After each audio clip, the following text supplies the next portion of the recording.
Welcome to me, where suspenseful, thrilling, and mysterious stories will draw you into a world where the lines between reality and fantasy seem to blur. When the night falls, when all the sounds gradually quiet down, leaving only your own heartbeat and breathing, that's when these stories begin. Tensions, unsolved mysteries, moments that will make you hold your breath in fear or curiosity, all are waiting for you ahead. Find a comfortable seat, dim the lights, and let this sound guide you on a journey that is not for the faint of heart. I want each of you to leave a comment sharing where you are in the world. And if you are enjoying the episodes, don't forget to give a like and subscribe to the channel now. Relax. Are you ready? If so, join me in the first story right now. Santa. The Hitman? The hospice smells like antiseptic and failed dreams. A Christmas-themed air freshener dangles from the IV stand, swaying in time with my father's mechanical wheezing. It smells like cinnamon and regret. The fluorescent lights hum, drowning out the morphine's slow drip. Hi, I'm the man who never amounted to anything. The trophyless disappointment. If life is a race, I'm the guy who tripped in the first 10 feet and never got back up. 35 years old, still renting, and my most significant contribution to society is a viral video of me accidentally setting fire to a microwave burrito. That's me, proud owner of a pile of unwashed dishes and a credit score so low it could run for public office. I sit slouched in this corner, watching my dad suck on life like it's a particularly stubborn milkshake. He's enormous. Round face, round belly, round everything. A human snowman, melted into a hospice bed. The kind of guy who built his whole life on being likable. For 30 years, he played Santa Claus at the mall. Not just any Santa, mind you. He was the Santa. The one people drove 4 counties over to see. His face still pops up on Christmas cards across the Midwest. A local legend, a walking, jolly Norman Rockwell painting. And me? I'm the guy who gave him a $10 Amazon gift card for Christmas. You'd think that's why he's dying. The look he gave me when he opened it. He beckons me closer, his hand shaking like a rusty wind-up toy. Come here, kiddo. Yeah, sure, I say, dragging the chair closer. It screeches against the linoleum like its legs are fighting with the floor. What is it this time? Another story about how you single-handedly saved Christmas at the mall in '93. His laugh comes out like a wheeze caught in a blender. Then he stops, face turning deadly serious, eyes boring into mine. I've got a confession, kiddo. Something big. I lean back. Here we go again. Oh, great. Did you save Christmas again? He laughs, shakes his head. His smile, faint but still there, cracks like old plaster. No. Listen to me, kiddo. I killed people. I was a hitman. The words hit me like a sucker punch to the ribs. His eyes twinkle, with something far from Christmas cheer. For a second, I couldn't breathe. Not because I believed him, but because some part of me wanted to. Like, even in death, Dad had to be bigger than life. Then the ridiculousness hit me, and I laughed. Hard. Too hard. Jesus, Dad, did the morphine knock your last screw loose? You don't think a guy with fake snow in his eyebrows could carry out a clean kill? Do you? Dad's grin spreads like butter on burnt toast, his cheeks wobbling like he's auditioning for Jell-O's next ad campaign. I stare. Words feel stuck somewhere between my brain and my tongue, like traffic on the I-5 during rush hour. I've got a list of things I never expected to hear from my father. I love you. I'm proud of you. There's a secret trust fund hidden in the walls. But this takes the cake, and then assassinates the baker. You're messing with me, I finally manage. Is this one of those morphine fever dreams? Should I call the nurse? Blink once for yes. Dad coughs out a laugh, deep and phlegmy, shaking his head. No joke. I was good at it too. Seasonal work was the perfect cover. Everyone sees Santa as a big, harmless teddy bear. No one suspects Santa Claus of carrying a 9mm Glock. I blink. Hard.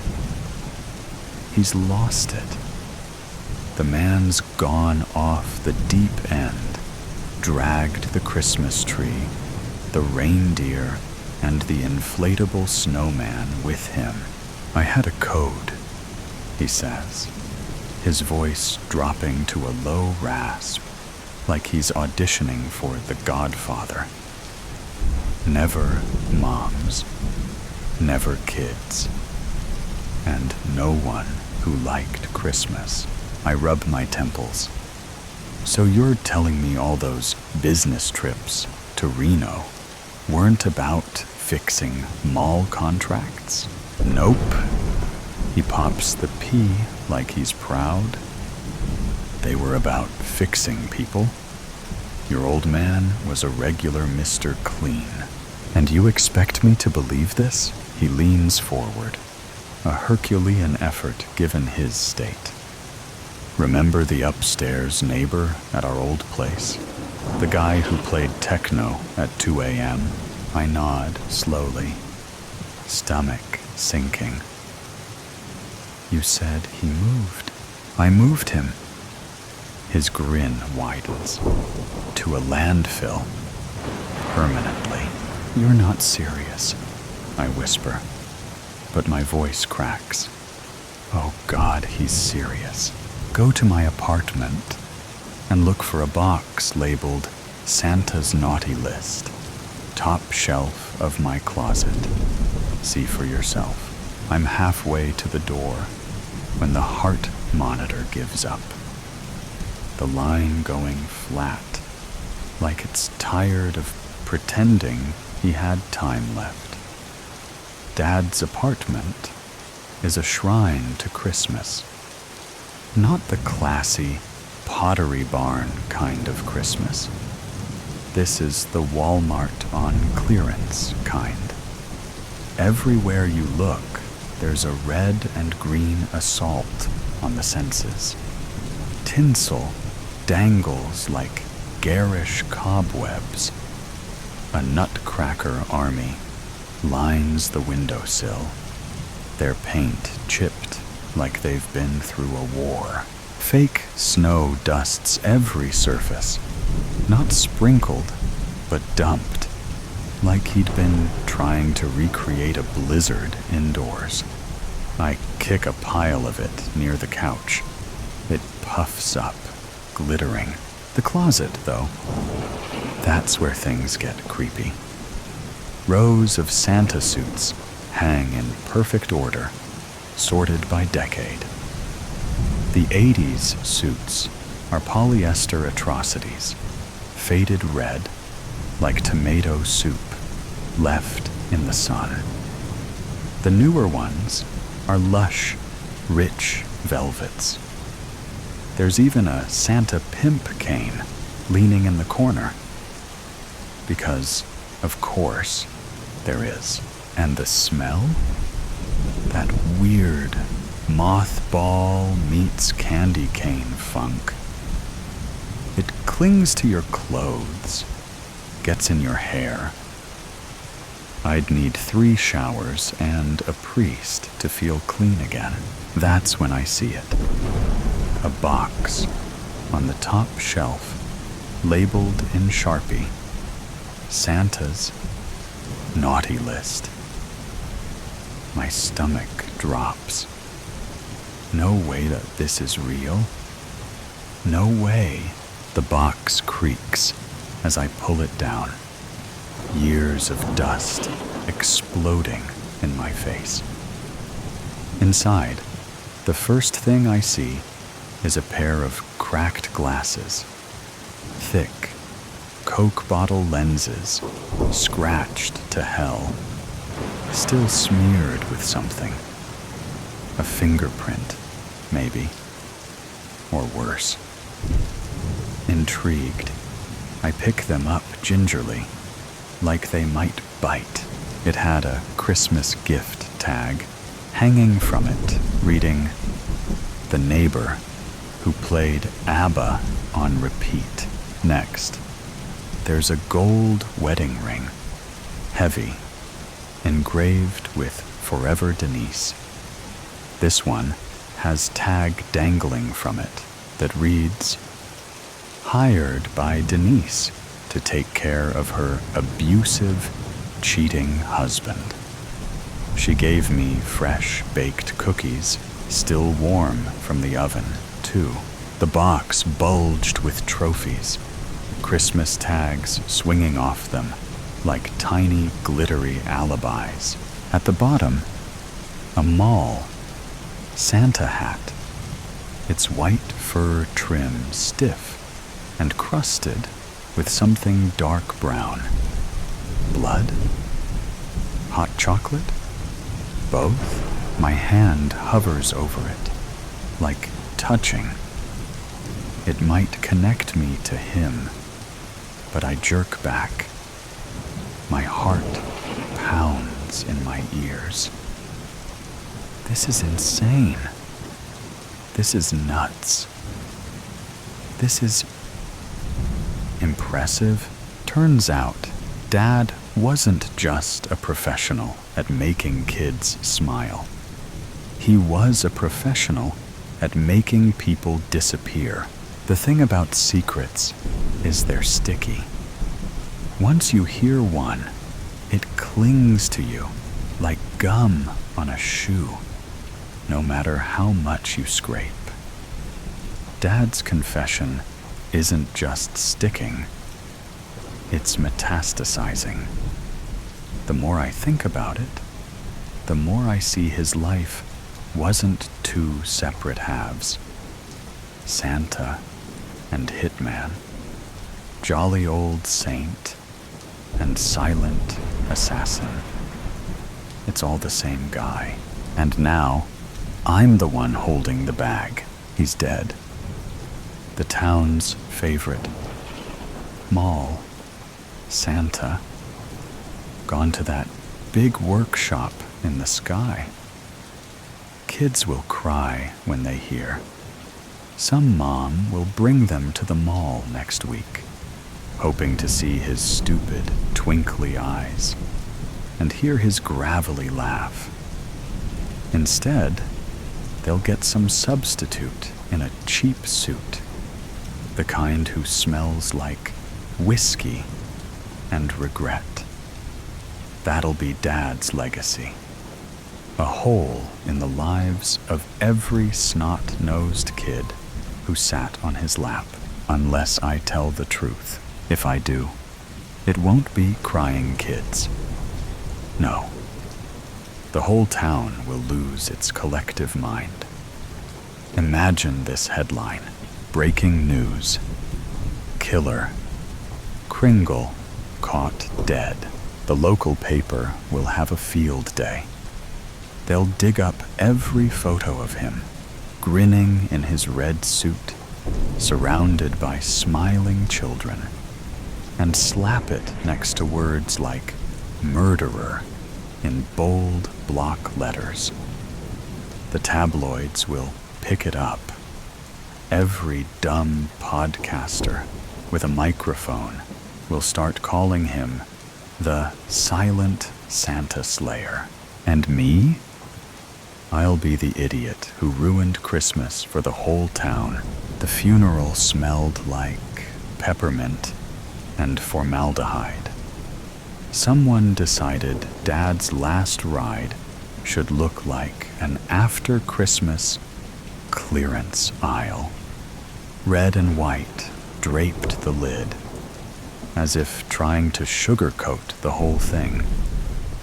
And of course, the mall workers showed up in elf hats, because nothing says, "We respect your dead father," like polyester and jingling bells. The service started with a speech from Jerry, the guy who managed the mall. Jerry had a voice like a dying accordion and the charisma of wet cardboard, but he tried. He wasn't just Santa, Jerry said, his words wobbling. He was Christmas. He saved Christmas. Saved it? Like he pulled Christmas from a burning building? You mean he sat in a chair for 8 hours a day while toddlers screamed in his face? Then came the slideshow. Dad with kids.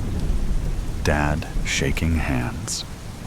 Dad eating cookies that probably came with handwritten death requests. And now it was my turn. I stepped up to the podium, clutching my notes. My palms were slick, my mouth dry. Every eyeball in the room locked onto me like I was the halftime show. Here lies Santa, the town legend, and here comes his loser kid, fumbling for words. I cleared my throat. Dad was unforgettable, a safe start. Too safe. My hands shook. I glanced down at my notes, then up at the crowd. Their faces blurred. My brain buzzed because,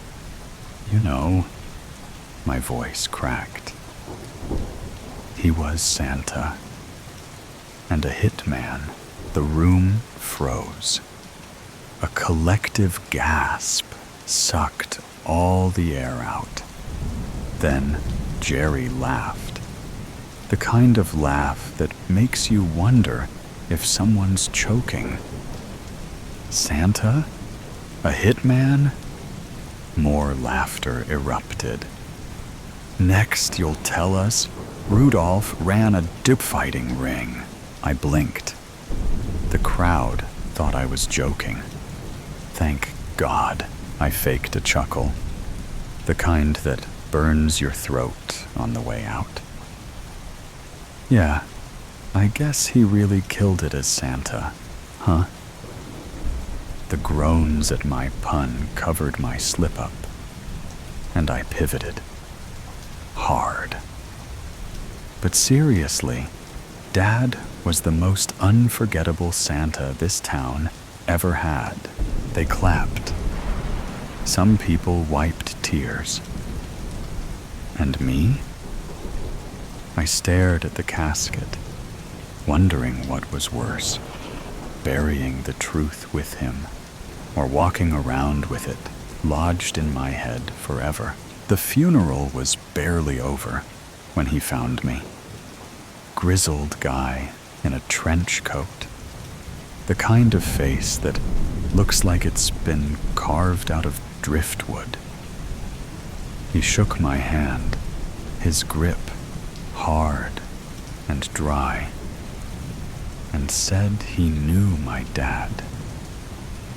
Frankie, he said, like I should already know who he was. An old associate of your dad's. Associate? What kind of associate? Did Santa have a union? A reindeer mafia? Sorry for your loss, Frankie said, not sounding sorry at all. Your dad was a legend, one of the best in the biz. The biz? I asked, the words tasting like sewer milk. Frankie smirked, like I'd just failed some kind of test. He opened his trench coat, not for a gun, or a bomb, or a flashing incident, but for a business card. The font was a little too cheerful, a little too Comic Sans for what it said. Kringle and Associates. Holiday solutions for your problems. I stared at it like it might bite me. This is a joke, right? Frankie leaned in, breath heavy with something cheap and lethal. Your dad wasn't the only one, he said, his voice like gravel, rolled in honey. He pulled a candy cane from his pocket, twisting it between his fingers. Seasonal work. It's got its advantages. Keeps things clean. He paused, watching me, waiting, like there was something I was supposed to say. It's the perfect cover. Frankie smiled, teeth yellowed like a dog just pissed in the snow. He straightened up, sliding his hands into his coat. Your dad always said you'd make a great Santa. You've got the look. My dad spent my whole life teaching me things I didn't realize were lessons. How to lie with a smile. How to disappear in a crowd. How to keep secrets. I always thought he was preparing me for life, but maybe he was just preparing me for this. Frankie's words hung in the air like cigarette smoke, clinging to my skin. I opened my mouth, but nothing came out. Frankie tipped an imaginary hat and walked away, disappearing into the kind of fog that makes you doubt he was ever really there. I looked at the card again, the words staring back like a dare. Kringle and Associates. Dad always said to find a job that suits you. But some jobs find you. In the distance, I heard bells. Maybe wind chimes. Maybe the Salvation Army guy packing up. Who knows? What I do know is that I hate kids. I love cookies. And I could probably pull off the beard. The above story ends, but the suspense and thrill have never stopped. Right here is another equally interesting story. Please continue listening. Just another dead girl. Underwater. Trigger warning. Implications of death, violence, and sexual harassment. By the time the fisherman finds me, I will have been dead for 33 hours, 6 minutes, and 29 seconds. 18 hours since the police declared me missing. 15 hours since Zoe told my biology teacher that my tent was empty, that I hadn't returned from the party we'd snuck out to the night before. Careful, quiet, every twig a possible snitch. It was exhilarating, our hearts pounding, the smell of pine and seaweed thick in the air, and the moon a perfectly curved sickle. Zoe held my sweaty hand and didn't let go until we'd passed the tents and joined the others by the lake. The music on someone's phone was turned down just low enough for us to make out Billie Eilish's raspy voice. One of the guys offered us a beer, kept cool in the pitch-black, lurking water. I remember thinking I couldn't tell where the lake ended and the forest began. The first article, published by a local newspaper, reads, "Promising high school student missing after night swim in lake." Shortly after, the Water Rescue Service and Fire Brigade take over the search. Dogs comb the area, their noses trailing through the damp earth. A human chain forms, people moving slowly through the woods, eyes scanning for any sign of me. Even a helicopter hovers overhead, its whirring blades slicing through the heavy, charged air. The search drags on for hours, stretching into the twilight. Yet the woods remain silent. The police begin to ask questions. When was she last seen? What was she wearing? Had she been drinking? Did she seem out of character? Angry? Sad? Suicidal? No, and no.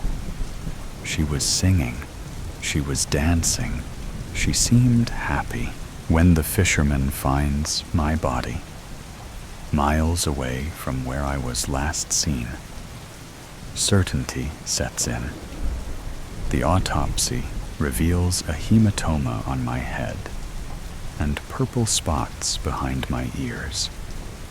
The coroners examine the water in my lungs and confirm that I wasn't dead before entering the water. I died by drowning. My classmates are questioned again.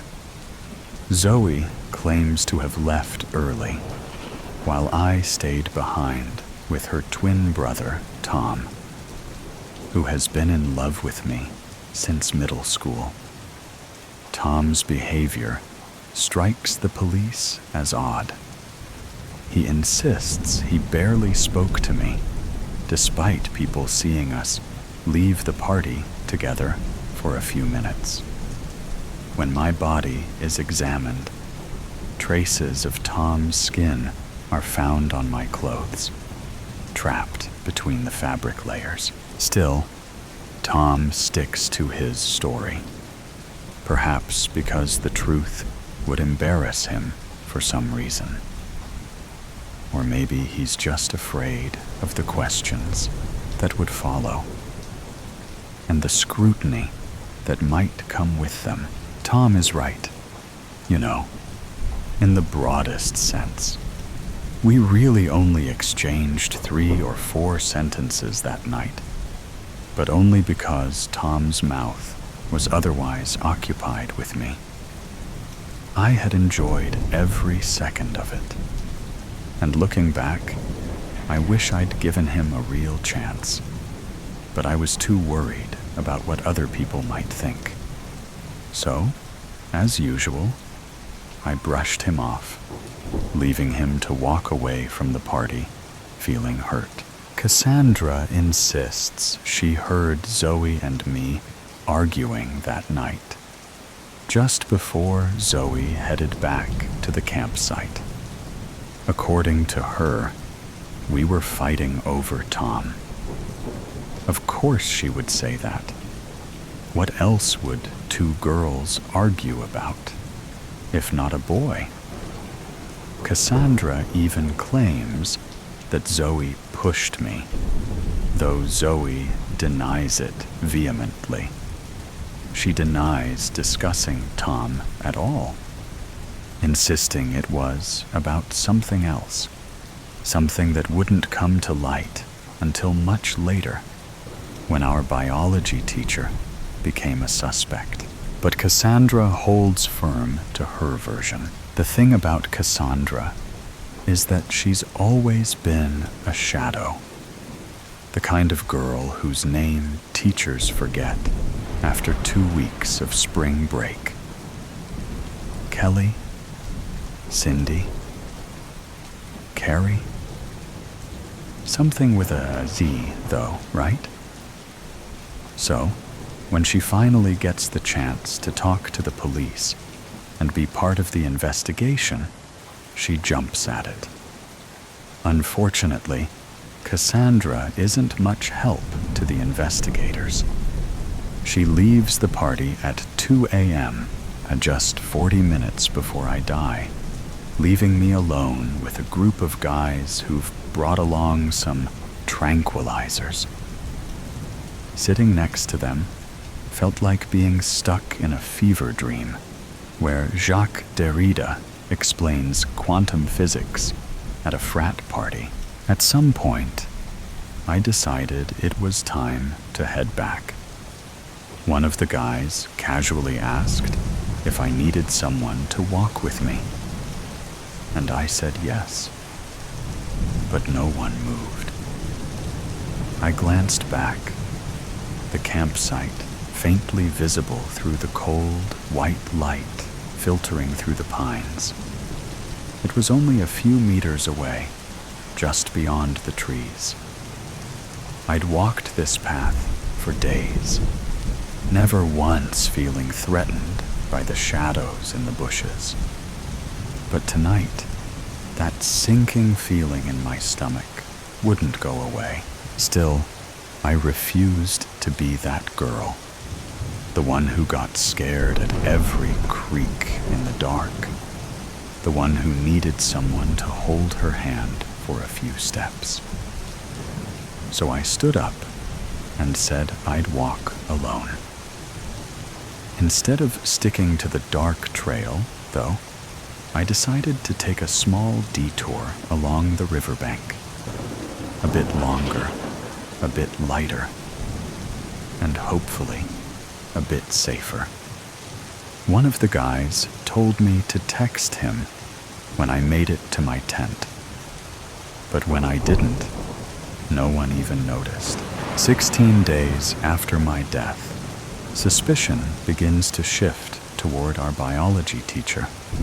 Devin, one of my classmates, reveals that he had felt ill that night and went looking for the teacher's tent, only to find it empty. Soon after, the teacher's behavior takes a strange turn. He starts making inconsistent statements that don't add up.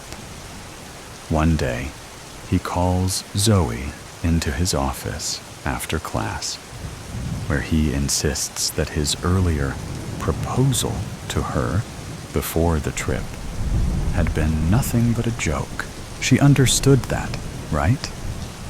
It was sarcasm, he says, claiming that what he really meant was that if she wanted to improve her grades, she should consider attending a tutoring service. And this is where Cassandra steps in for the final time. She confesses that she visited our biology teacher after the party, and that they went to the boathouse, where, according to her, nothing bad happened. He was just there for me. The biology teacher is immediately suspended, but the case against him has nothing to do with mine, as Cassandra's alibi clears him. Meanwhile, the suspicions surrounding Zoe and Tom are too weak to pursue. My case remains unsolved, and eventually, people begin to accept the idea that it was just a tragic accident, that I must have hit my head when I jumped into the water. They agree that I seemed unhappy, not just that night, but in general, and that my relationship with my parents, who expected me to excel in everything, was strained. Perhaps the pressure had finally got to her. It's all unsatisfying, of course. Unsatisfying for the local magazine, whose updates eventually dry up. Unsatisfying for the police, left with yet another unsolved case on their desk. Unsatisfying for my parents, who, decades later, will say in an interview that not a day goes by that they don't think of their little girl. Maybe one day, a classmate will write a college essay about my case, reflecting on how it taught them that life can end in an instant. Maybe my story will end up on a true crime podcast. Or perhaps Netflix will stretch it into a tightly structured 8-episode miniseries where my body is discovered just 3 minutes in. Enough time for viewers to decide if they'll keep watching. Or maybe none of this happens, and I'll fade away like countless other women who are silenced every day simply for being born the wrong sex. It doesn't matter who profits from my story. It doesn't even matter if they eventually find the 2 men I crossed paths with on my way back to the campsite in the wrong place at the wrong time. None of this matters, because in the end, I'm just another dead girl underwater. Let's continue with the next, no less thrilling stories. Venus, buried. The girl in the graveyard is your best friend, so you take her home. The night is a bruise between you, a blotch of rogue in the passenger window, the color of fruit left out to fester. The body pries at her seatbelt, a finger, then 2. The radio echoes static. The body shuffles in her seat.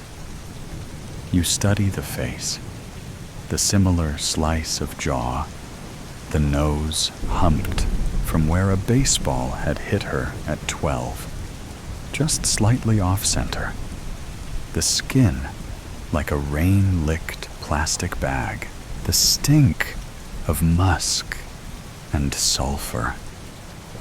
You want to look away, but you cannot.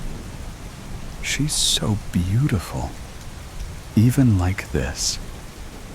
Your headlights rake warbled slits through the dirt road, a yellow like jaundice. Your hands are stiff from the cold, your lips cracked.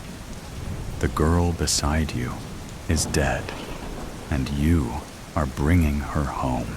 4 days ago, you'd stepped into a hardware store and emerged with a shovel sturdy enough to lift a life on.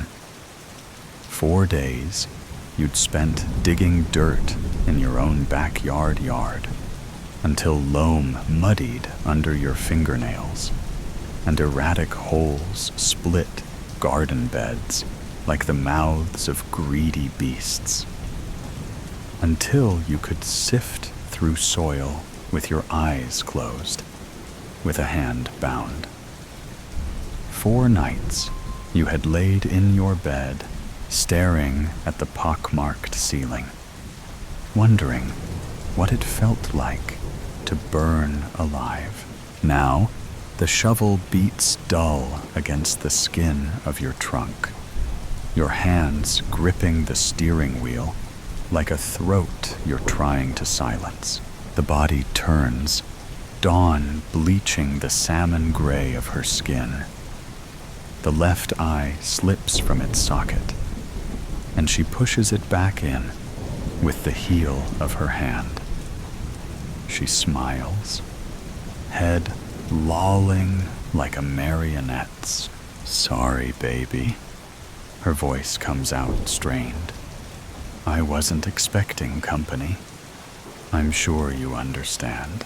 In a sickle of citrus moonlight, Adeline Marcus smiles up at you with shell-pale gums. Adeline Marcus died on the 31st of October and was buried a week later, the date on her gravestone a month shy of her 18th birthday. In the court, the boys would claim it was an accident, that they didn't know she was inside. For better or worse, you believe them. The fingers striking out matchboxes, the beer cans constellating the sidewalk. A prank gone too far, the wrong place, the wrong time. It doesn't have to be on purpose. She didn't have to be home. The coroner ruled it suffocation. But all you can imagine is flame like a stiff palm, striking over and over. Adeline had crawled from the mouth of the home on her hands and knees. She was dead by the time she reached the pavement, her Sunday dress singed up to her knees, the dress you knew well enough. Either way, the boys were left with 25 to life, and the Marcas were left with a dead daughter, a ring of ash like chalk on the pavement.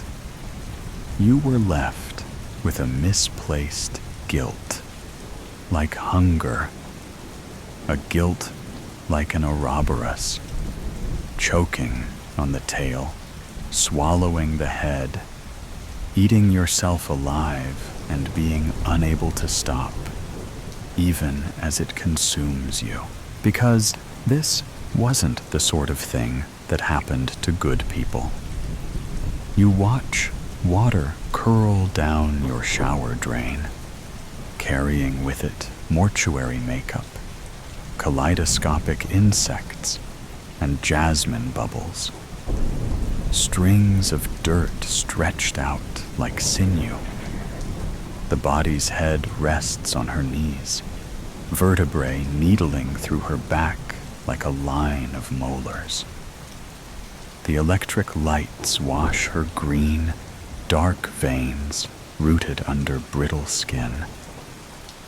She turns her face to the showerhead and picks at the powdery sediment under her fingernails. The shower floor is a mess of grit. And you think of a child scooping up the sand. You turn the heat up until it scalds and scrub mildew from the base of the shower door. You think, if you can only get everything clean, everything will be all right. She turns her head and looks at you through eyes obscured by glass paneling. She says, "It's not as bad as all that. I don't even think I felt a thing." But she says it through lips the color of spoiled plums, so the sentiment doesn't ring true. You lift threadbare towels from the bottoms of your linen closet. You walk 3 times around your block and return to a corpse sat on your sofa like she has nowhere better to be. There are ants in your sugar bowl. You try to remove them, lift their crystal-knotted bodies on the prong of a fork, but they slip between the gaps, and you are left with a mess bigger than when you started. Tea brown sludge bleeding from thoraxes and the stink of vinegar. There's a dead girl on your sofa, but let's focus on the ants in your sugar bowl. The way they thread through cysts of white like veins on a leaf, like the capillaries that run through the skin of your face. You make tea anyway.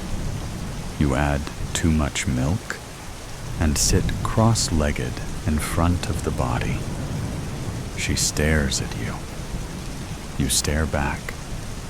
The two of you drink, and ribbons of watery milk pour clean out her trachea, the gaping hole in her chest. But she doesn't stop drinking until you do. "You're not looking at me," she says. "Not really." "Yes, I am." You twist your hands in the shag carpet. "Aren't I now?"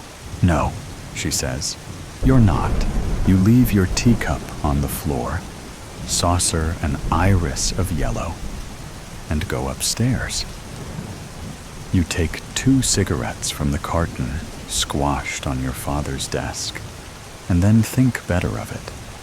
Press down with your heel until tobacco dissipates into the tawny carpet. You change your bed sheets twice. Eggshell white. No, gray with peonies.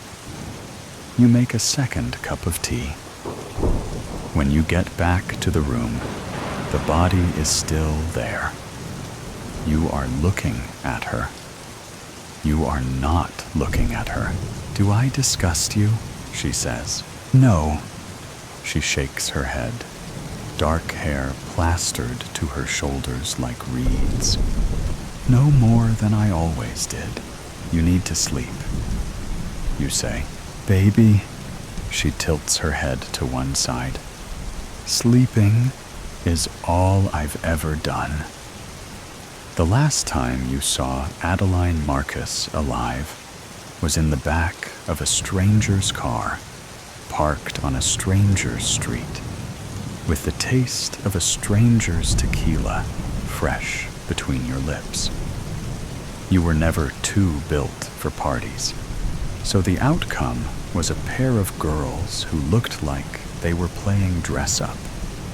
Blousy dresses with sleeves like a nun's, thrift store necklaces noosing your necks, shoplifted lipstick, which she hid beneath her mattress, more wax than pigment. But in the citrus peel of street lights, in the low trill of distant music, the two of you looked beautiful. She had her legs curled under her and was sitting sideways in the back seat, her hand resting on your knee, and the other palmed against the window, a song on her lips that you couldn't quite place. You were too close, but it was night, and everyone was inside and drunk. And sometimes we all need to feel closer than we should be, to lose ourselves a little.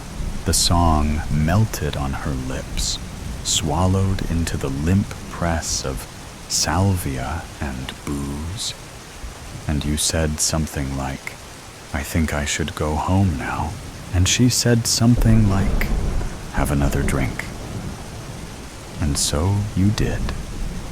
You let her pour the liquor into the flimsy mouths of red plastic cups and watched her swallow.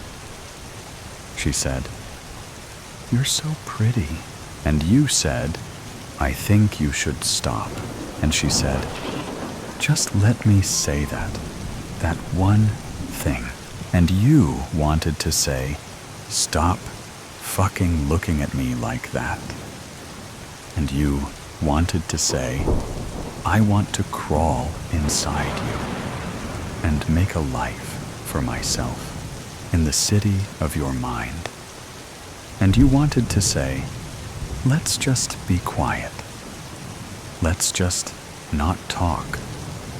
Let's just not ruin a good thing by telling the truth. Instead, you pushed open the passenger door, stumbled out onto the skin of vain blue sidewalk. I'm going home now.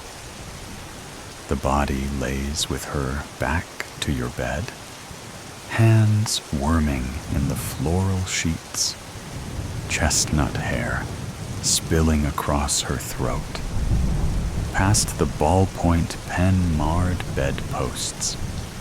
Over the gray skin of her forehead, you are thinking about the silken mouth of a coffin.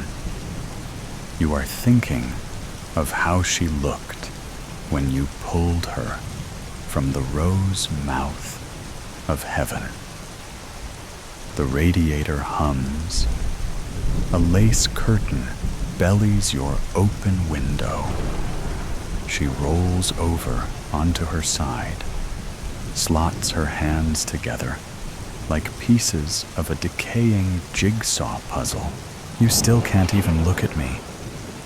Her mouth moves too slowly, words like chewing gum.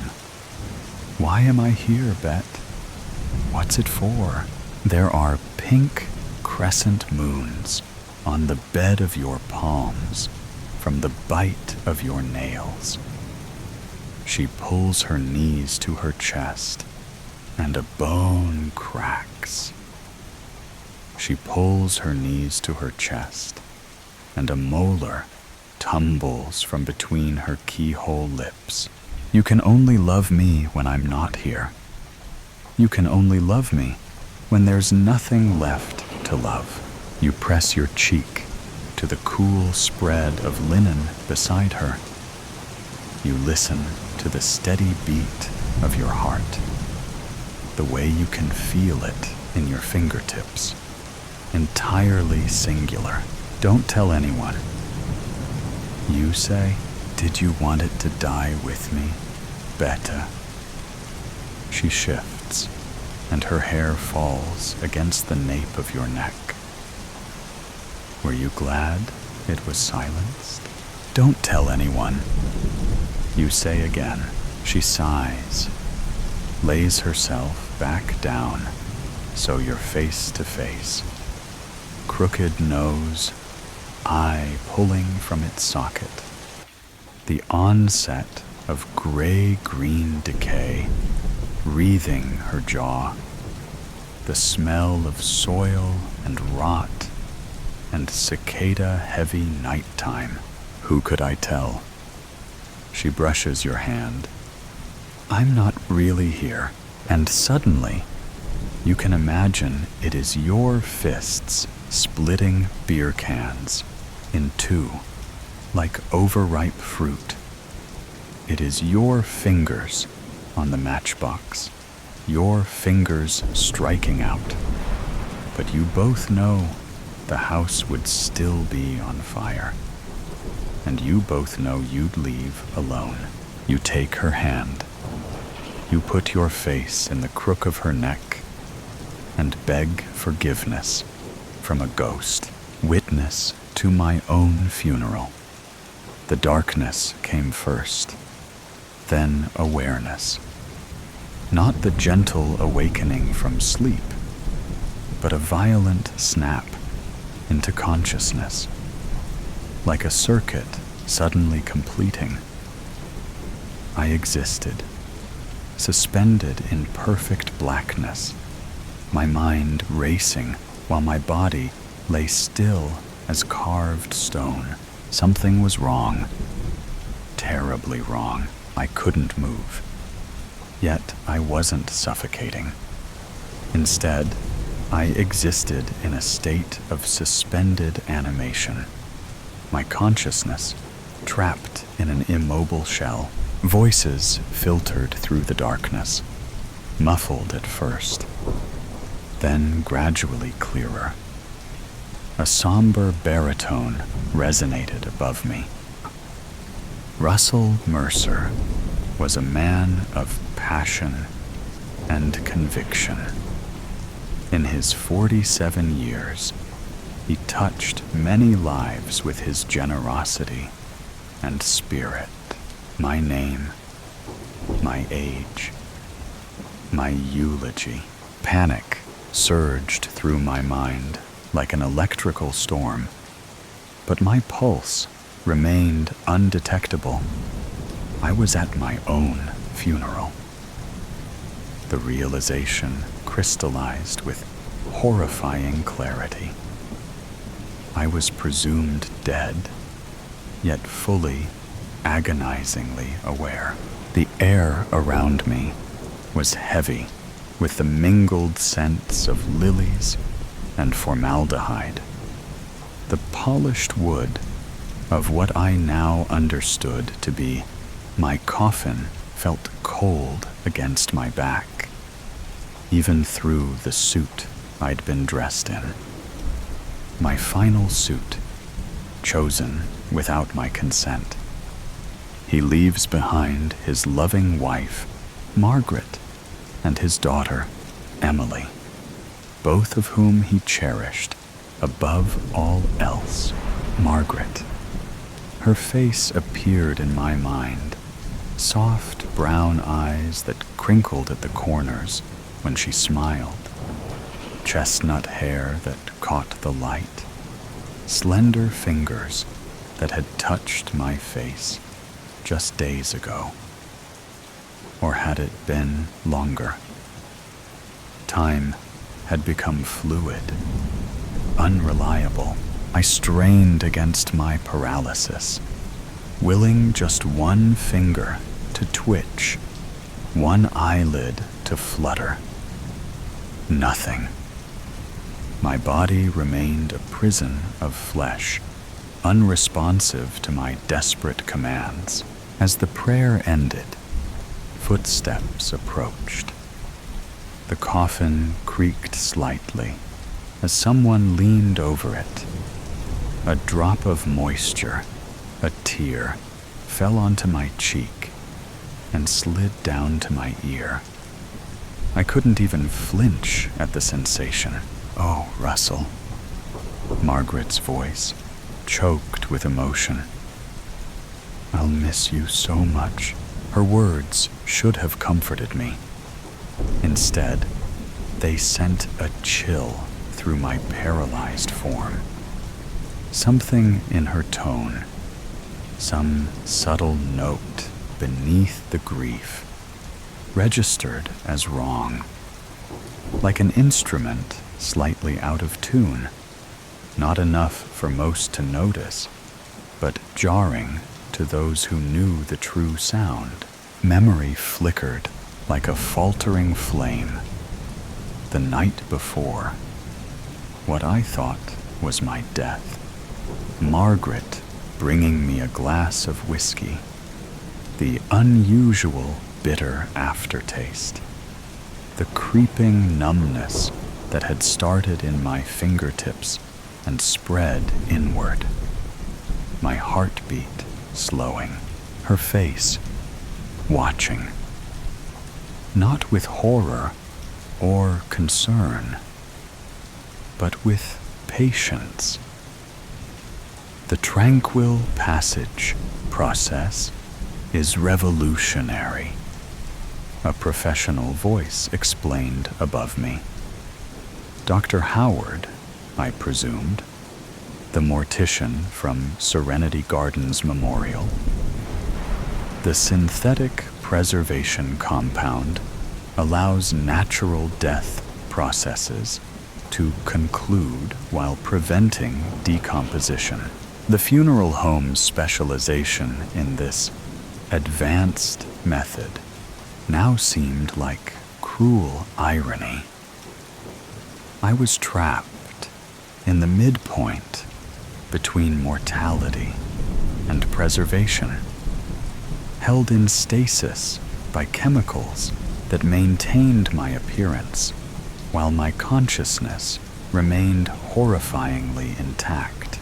And you're certain he's gone? Emily's voice. My daughter. 24 years old. Analytical like me. Suspicious of convenient truths. Even in my state, pride flickered within me at her questioning tone. Standard protocol requires a 24-hour waiting period before final sealing. Dr. Howard continued.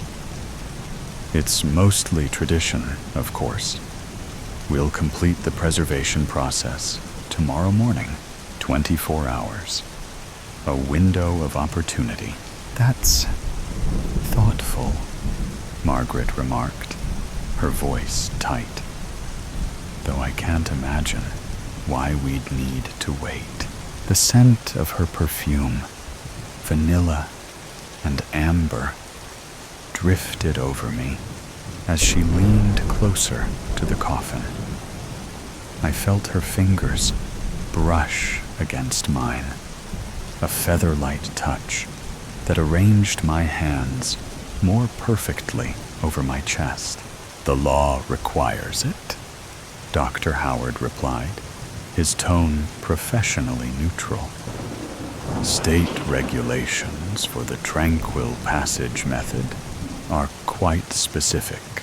I heard Margaret's slight intake of breath, so subtle that only someone who had shared a bed with her for 15 years would recognize it as frustration.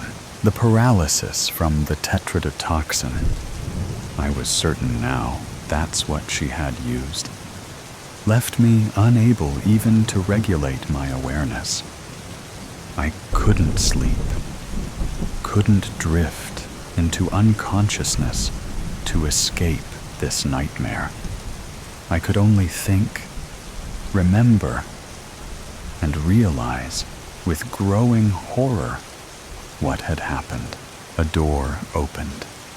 The sound of high heels clicking against the floor grew louder, then stopped beside my coffin. Russell. Margaret's voice, no longer performatively grief-stricken. I need to make sure you understand why this is happening. Her fingertips traced the edge of the coffin, inches from my face. You never truly saw me, did you? Always focused on your own needs, your own desires. 15 years in your shadow, adjusting myself to fit your expectations. Her voice remained quiet, controlled. Did you know I started painting again last year? No, you didn't notice the studio I set up in the garage. Just like you didn't notice when I stopped loving you 3 years ago. Her words sliced through me more effectively than any scalpel. I hadn't noticed. I could have just left, she continued, her voice thoughtful. Divorce is so common, isn't it? But then I'd get half of everything at best. This way. She paused, and I could almost see her smile. This way, I get it all. The house, the investments, the insurance, a fresh start. The funny thing is, she continued, her voice dropping to a near whisper, no one will ever suspect. Your high blood pressure, your family history of heart problems, everyone saw this coming eventually, just not quite so soon. 24 hours, she murmured. Then it will be over. I'm sorry it has to be this way, Russell, but I've waited long enough for my life to begin. Time distorted in the coffin. Only the subtle changes in ambient sound gave me any sense of time's passage. The paralysis was absolute, yet paradoxically, I felt everything. The slight pressure of the coffin's padded interior, the unnatural stiffness of my starched collar. Most of all, I felt the crushing weight of Margaret's betrayal pressing against my chest more heavily than any physical constraint. The sound of the funeral home's front door opening interrupted my thoughts. Multiple footsteps approached my room. I just want to see him one more time. Emily's voice, tight with emotion. Before tomorrow. Of course, Miss Mercer. Take all the time you need. Dr. Howard's professional compassion. Dad. Emily's voice was closer now, directly above me. If only I could move. If only I could signal to her. My daughter, the one person who might question, who might look closely enough to see the truth. He doesn't look right, she said suddenly. I'm sorry? Dr. Howard's voice, confused. Something's off. His color. It's not like when someone's passed. Emily's voice grew firmer. And look at his eyes. The eyelids naturally settle in a slightly open position sometimes, Dr. Howard explained. We generally close them fully before the final preservation. No, it's not that. I swear they moved.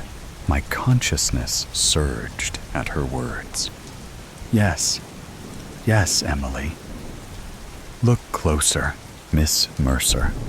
Dr. Howard's voice was gentle but firm. I understand this is incredibly difficult. Many people experience these moments, seeing what they wish to see. I'm not imagining it, Emily insisted. Something's wrong. Dad had this thing about being buried alive. It was like a phobia for him. He made me promise I'd always check, always be sure. She was right. After reading Poe as a teenager, I'd developed an irrational fear of premature burial. The bitter irony of my current situation wasn't lost on me. I want another doctor to look at him. Emily's voice cracked slightly. Please, just to be sure. That would be unusual, Dr. Howard said carefully, but not impossible. However, we would need next of kin approval. That would be your mother.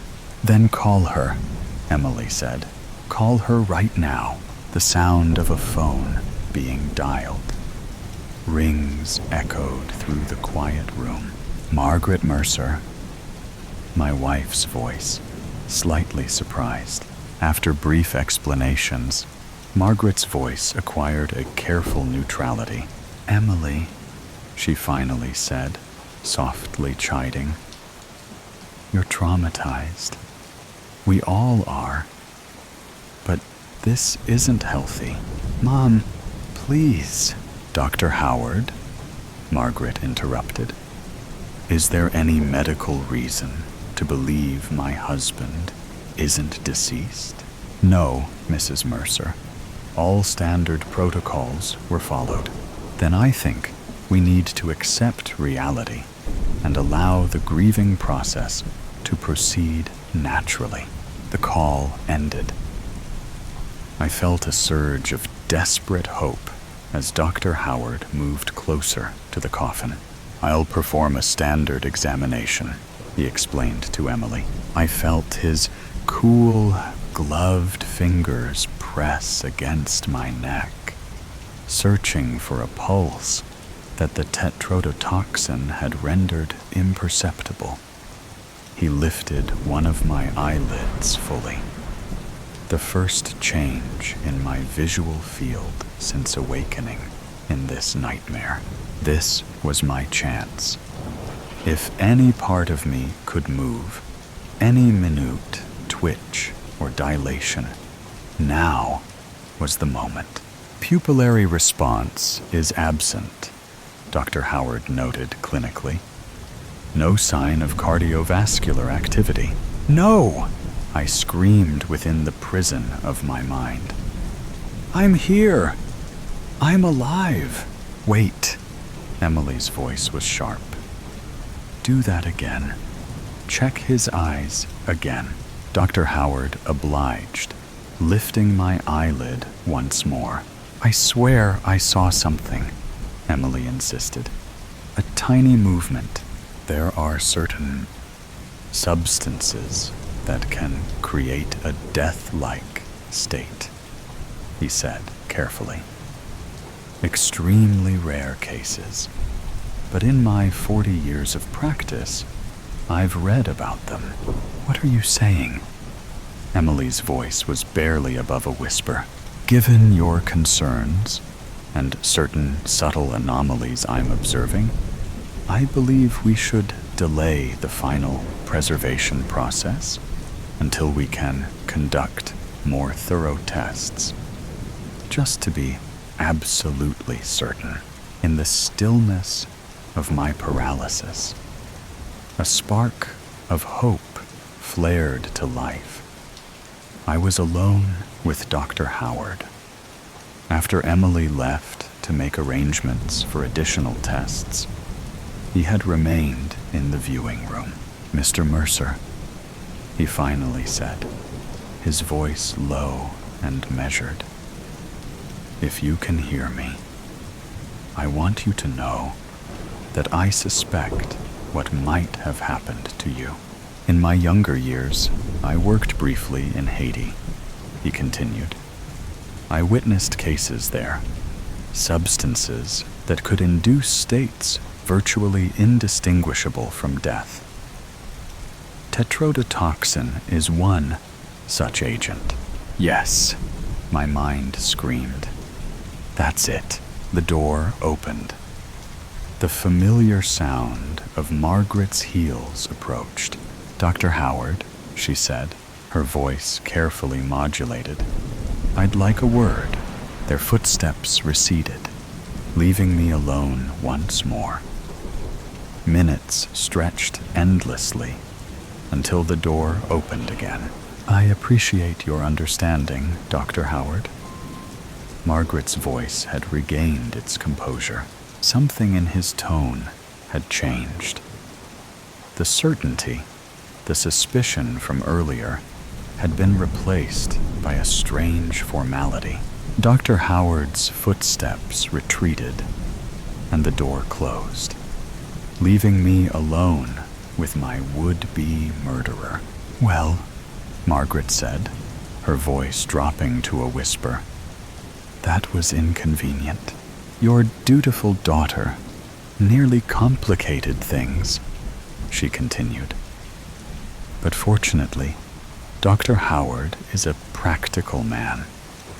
When faced with the choice between pursuing an unlikely theory or accepting a generous donation to the funeral home's renovation fund, he made the sensible decision. Cold horror washed over me. She had bought his silence, his complicity. The tests won't happen, she explained calmly.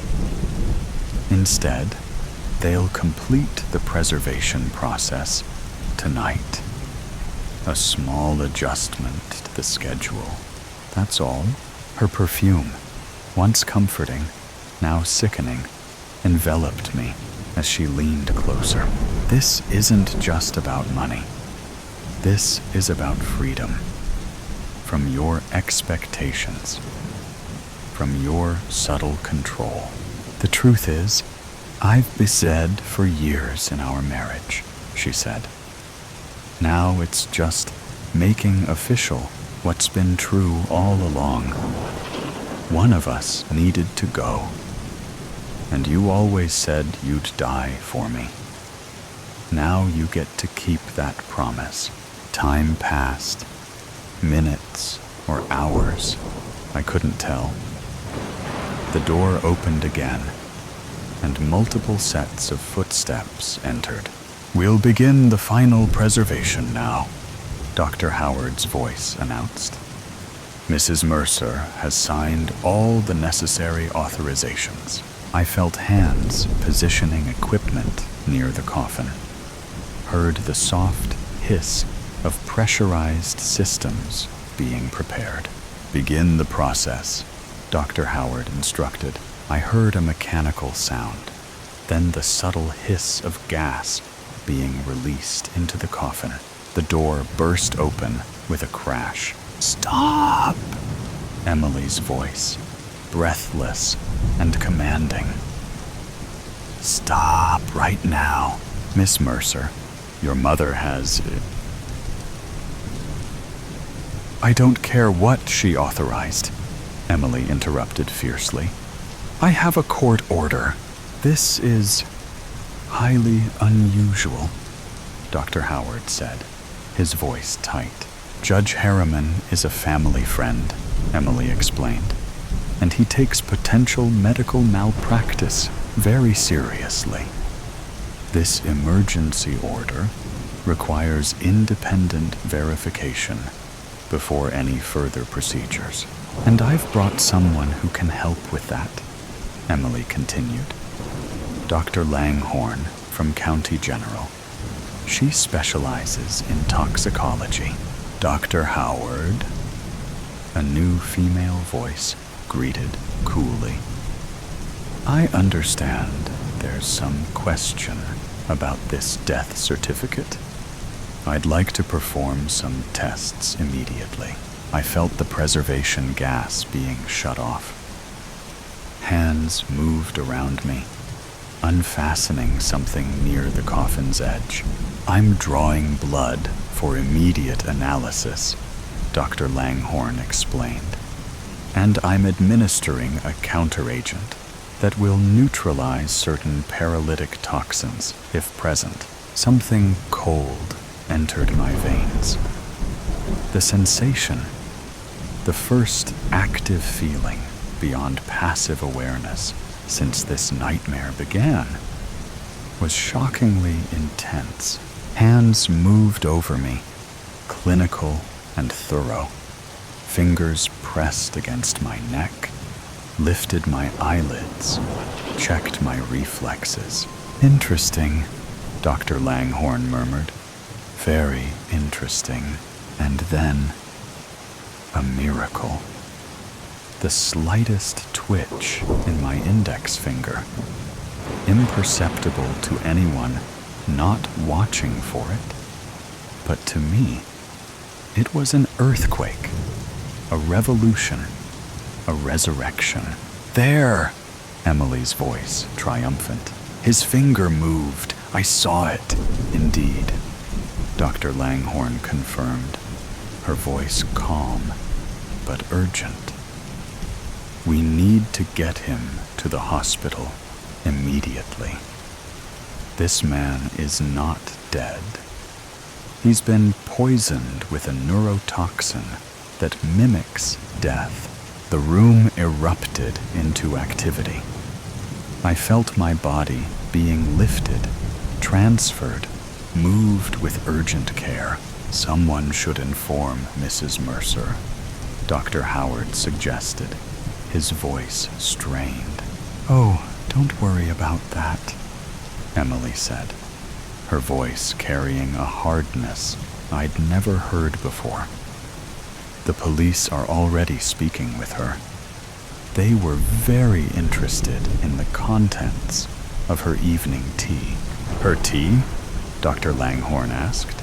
Yes, Emily replied, and I could hear the grim satisfaction in her voice. the one containing the same substance that nearly killed my father.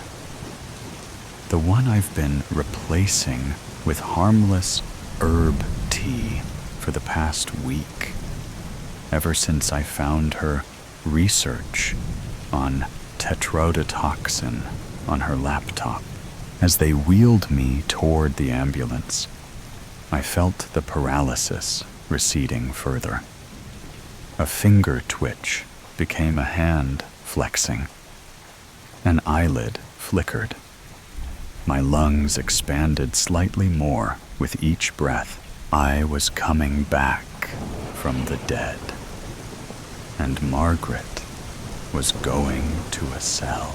Justice, like life itself, sometimes hangs by the thinnest of threads. But when that thread holds, resurrection is possible. Just when you think all the weird stuff has been told, the next story will make you think again. Goodbye, Mary.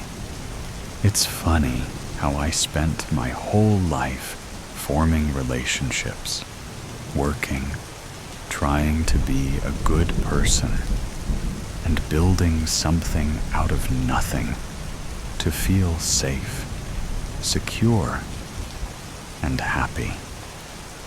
It's even funnier how it all went away in a matter of few days.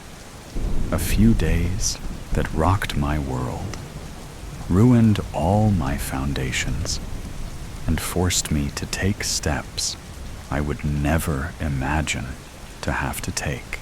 My black boots slightly sink in the mud, and I swear at myself that I chose this specific day for such an unimportant matter.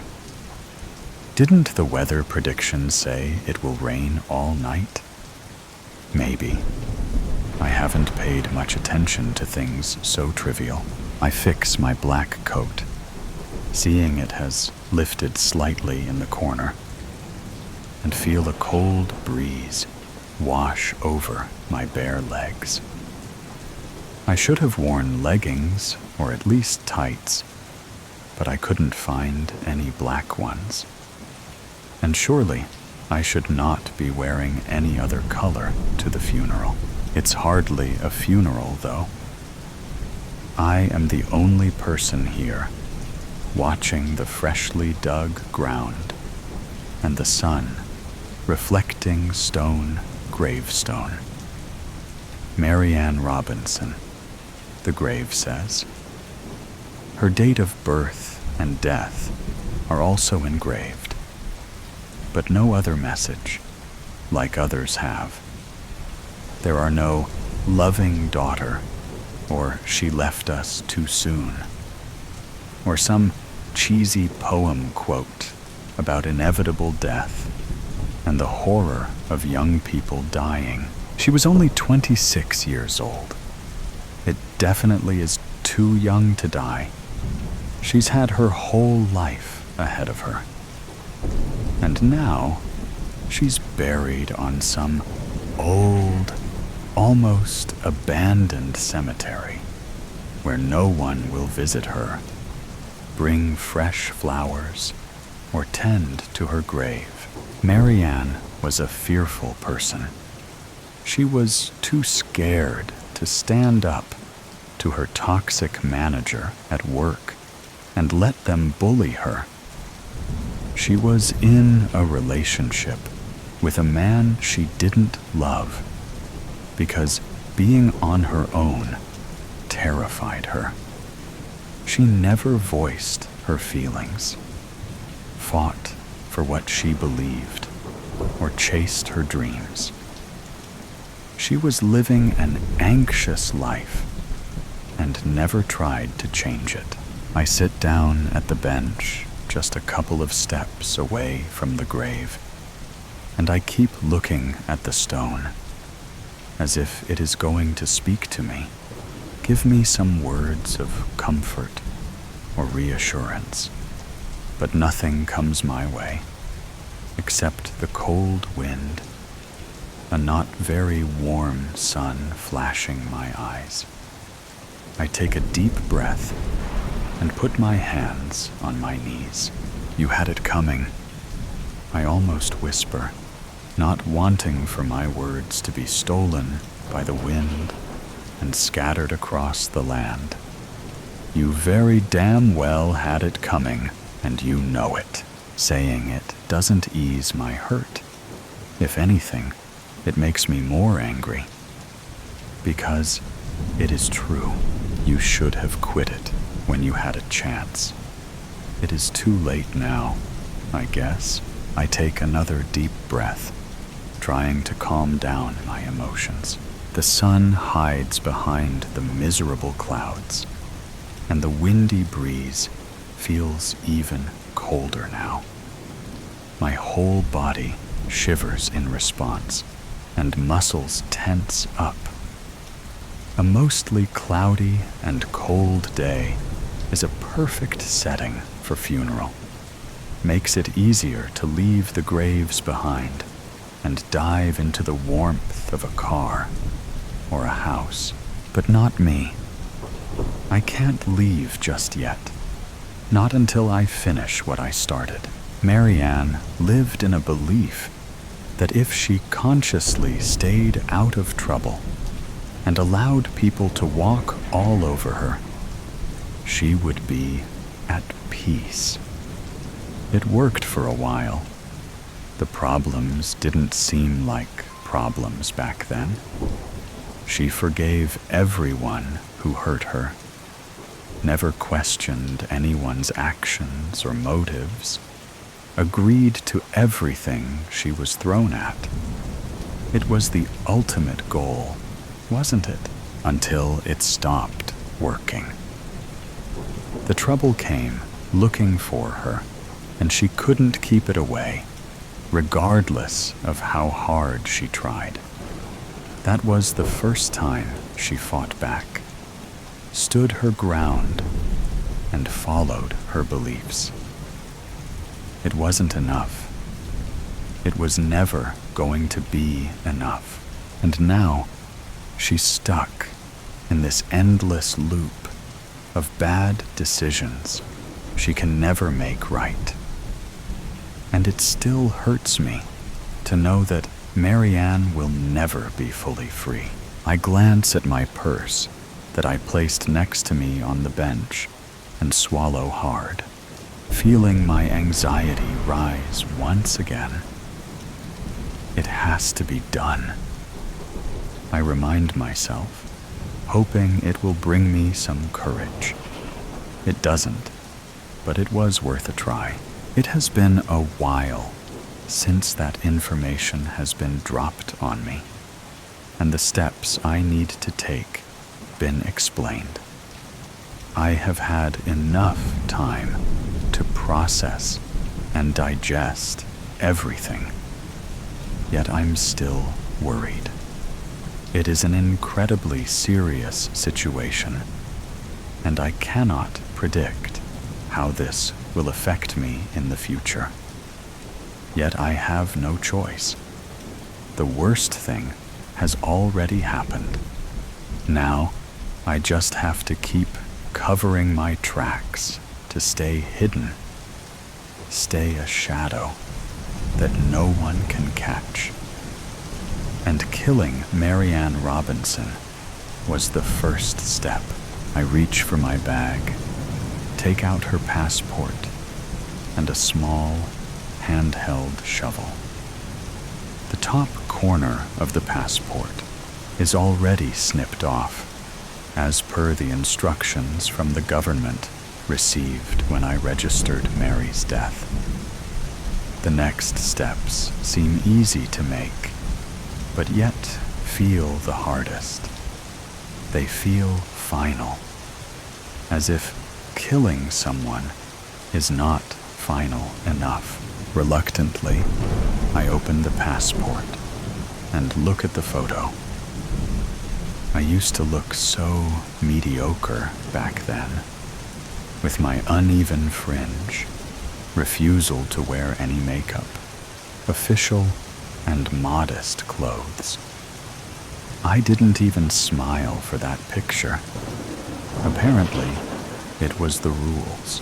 I then glance at the name written next to the photo, and I take another deep breath. My passport is still valid for another 2 years. Or it would be, hadn't I cut off the corner. But it doesn't matter. I am dead. Officially, I had to die. The work I will be doing is dangerous, risky, and very important. All the ties to my previous life had to be cut, and that's why Marianne had to die. For Cassie to be born, I approach the grave and kneel on the grass. With a pounding heart, I dig a foot-deep hole into the fresh ground and gently place the passport there. After filling the hole back up, I stand up and keep staring at my grave. "Goodbye, Mary," I whisper, with a single tear rolling down my cheek. I don't wipe it. I allow it. The above story has ended. Let's listen to the next story. Behind the Cerulean Door. Summer. Vlog. Part 1. Uploaded June 20th, 2024. Video transcript. Hey, guys. Cassie here. Today is the first day of my songwriting retreat. I've just arrived at the cabin and absolutely love it. I'm so excited to bring you along on this summer journey with me. This cabin is exactly what I need. A quiet little place to write some new songs and finally finish the ones I started during our tour. And you guys, just look at this place. There's a forest, there's a lake, and there's literally nobody else for miles. Well, maybe more like a few 100 meters, but still. And here's the cabin. Doesn't it look cozy? I mean, sure, on the outside, it's a bit worn down. The landlord said he just inherited it and hasn't had enough time to fix it up. But guys, the main treat is inside. Let me show you, okay? Here we are. I love this rustic wood paneling and the floors. And, oh my God, these windows, they're huge. So much light. I didn't expect a cabin this far north to have such big windows. But I guess the original owners mostly used it in the summer. Though there's a really lovely fireplace too. But I have no idea if it still works. And drum roll, please. Here's the star of this humble abode. This old, trusty, upright piano.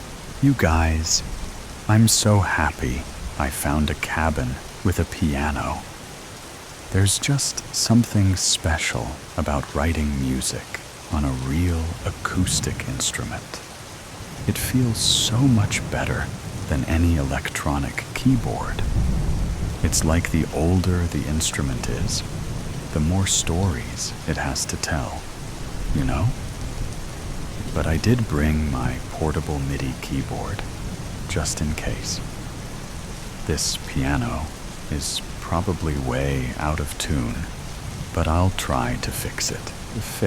I think I'm gonna set up my laptop right here on this coffee table, so I can put some mics near the piano and record my songwriting sessions. Now, here's a small kitchen area. There's running water and everything, and I've already stocked the fridge. Gosh, these windows. Can you imagine how nice it's gonna be to make a cup of coffee in the morning and just sit here, looking at the lake.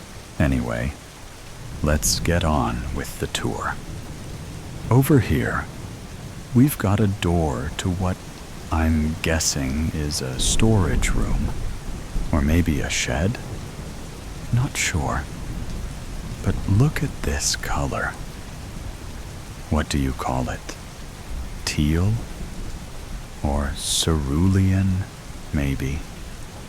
We should totally paint our studio back home this color. I really like it. But in any case, it's locked. The landlord said he doesn't even have a key, so I guess we have a little mystery on our hands. Okay, and here's the bedroom. Not much space here, and I can barely stand straight in this corner, but it's so cozy. Kinda like a hobbit hole. I've started unpacking already. Sorry for the mess. Now, let's go check out the lake. Oh my gosh. It smells amazing out here. I wish you guys could smell it through the screen. It's like pine trees, fresh grass, and a cool breeze from the lake. And listen, can you hear the birds? Not sure if the camera mic is picking it up, but I hope you can. I know I'm gonna spend so much time down here, drawing inspiration from nature. Anyway, I'm gonna settle in now, play some piano, well, maybe try tuning it first, and I'll check in with you guys soon. The reception here is kinda spotty, but I'll do my best to post regularly. See you soon. Bye. Summer Vlog Part 2 uploaded June 21st, 2024. Video transcript. Hey guys. So, it's my second day at the cabin. Last night, I stayed up way too late working on a new song. And I guess my brain didn't fully shut off when I finally went to bed. 'Cause I'm pretty sure I dreamed a melody. Isn't it funny how our minds work? Sometimes I hear a song in my sleep. And in my dream, it's the most incredible thing I've ever heard. But when I wake up, it's kinda meh at best. Or worse, it's not even my song at all. Just something I heard before. But every now and then, I do get a real song idea from my dreams. Honestly, even when I'm awake, it feels like songs already exist somewhere out there. You know? Like when I'm really in the flow, inspired, or whatever you call it.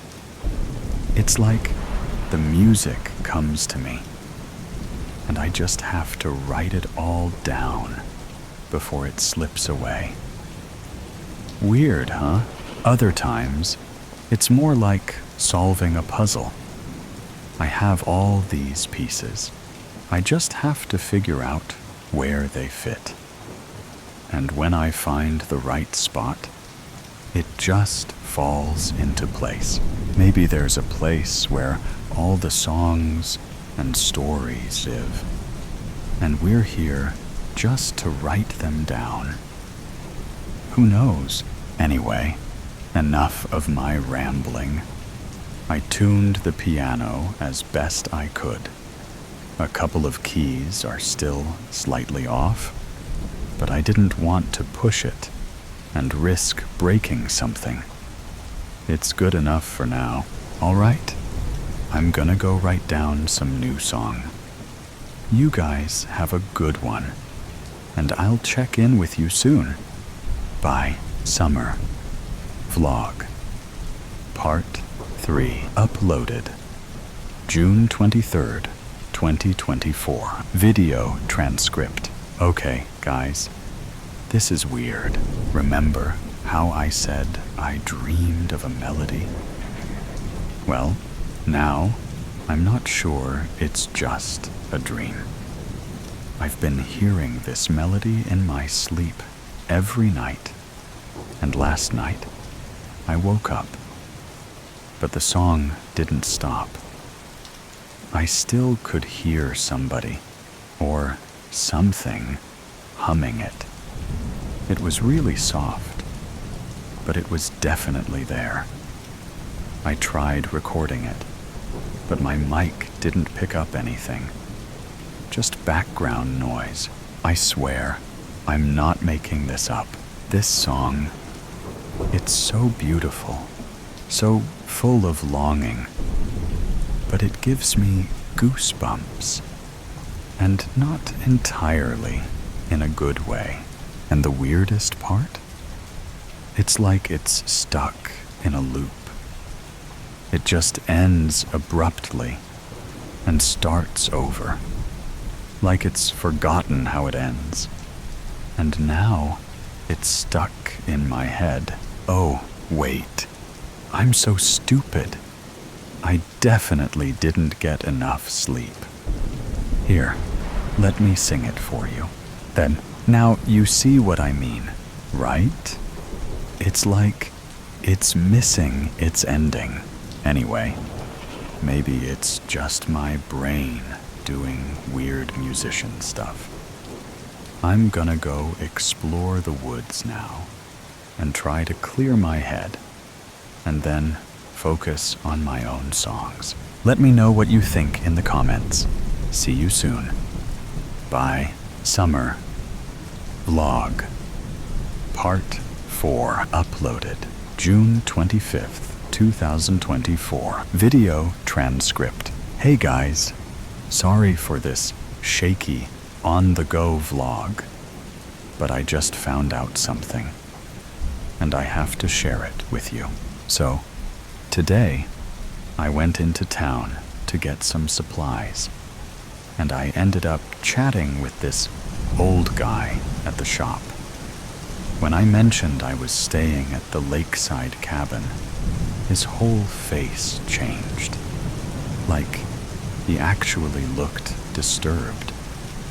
He told me that about 30 years ago, another musician rented the same cabin.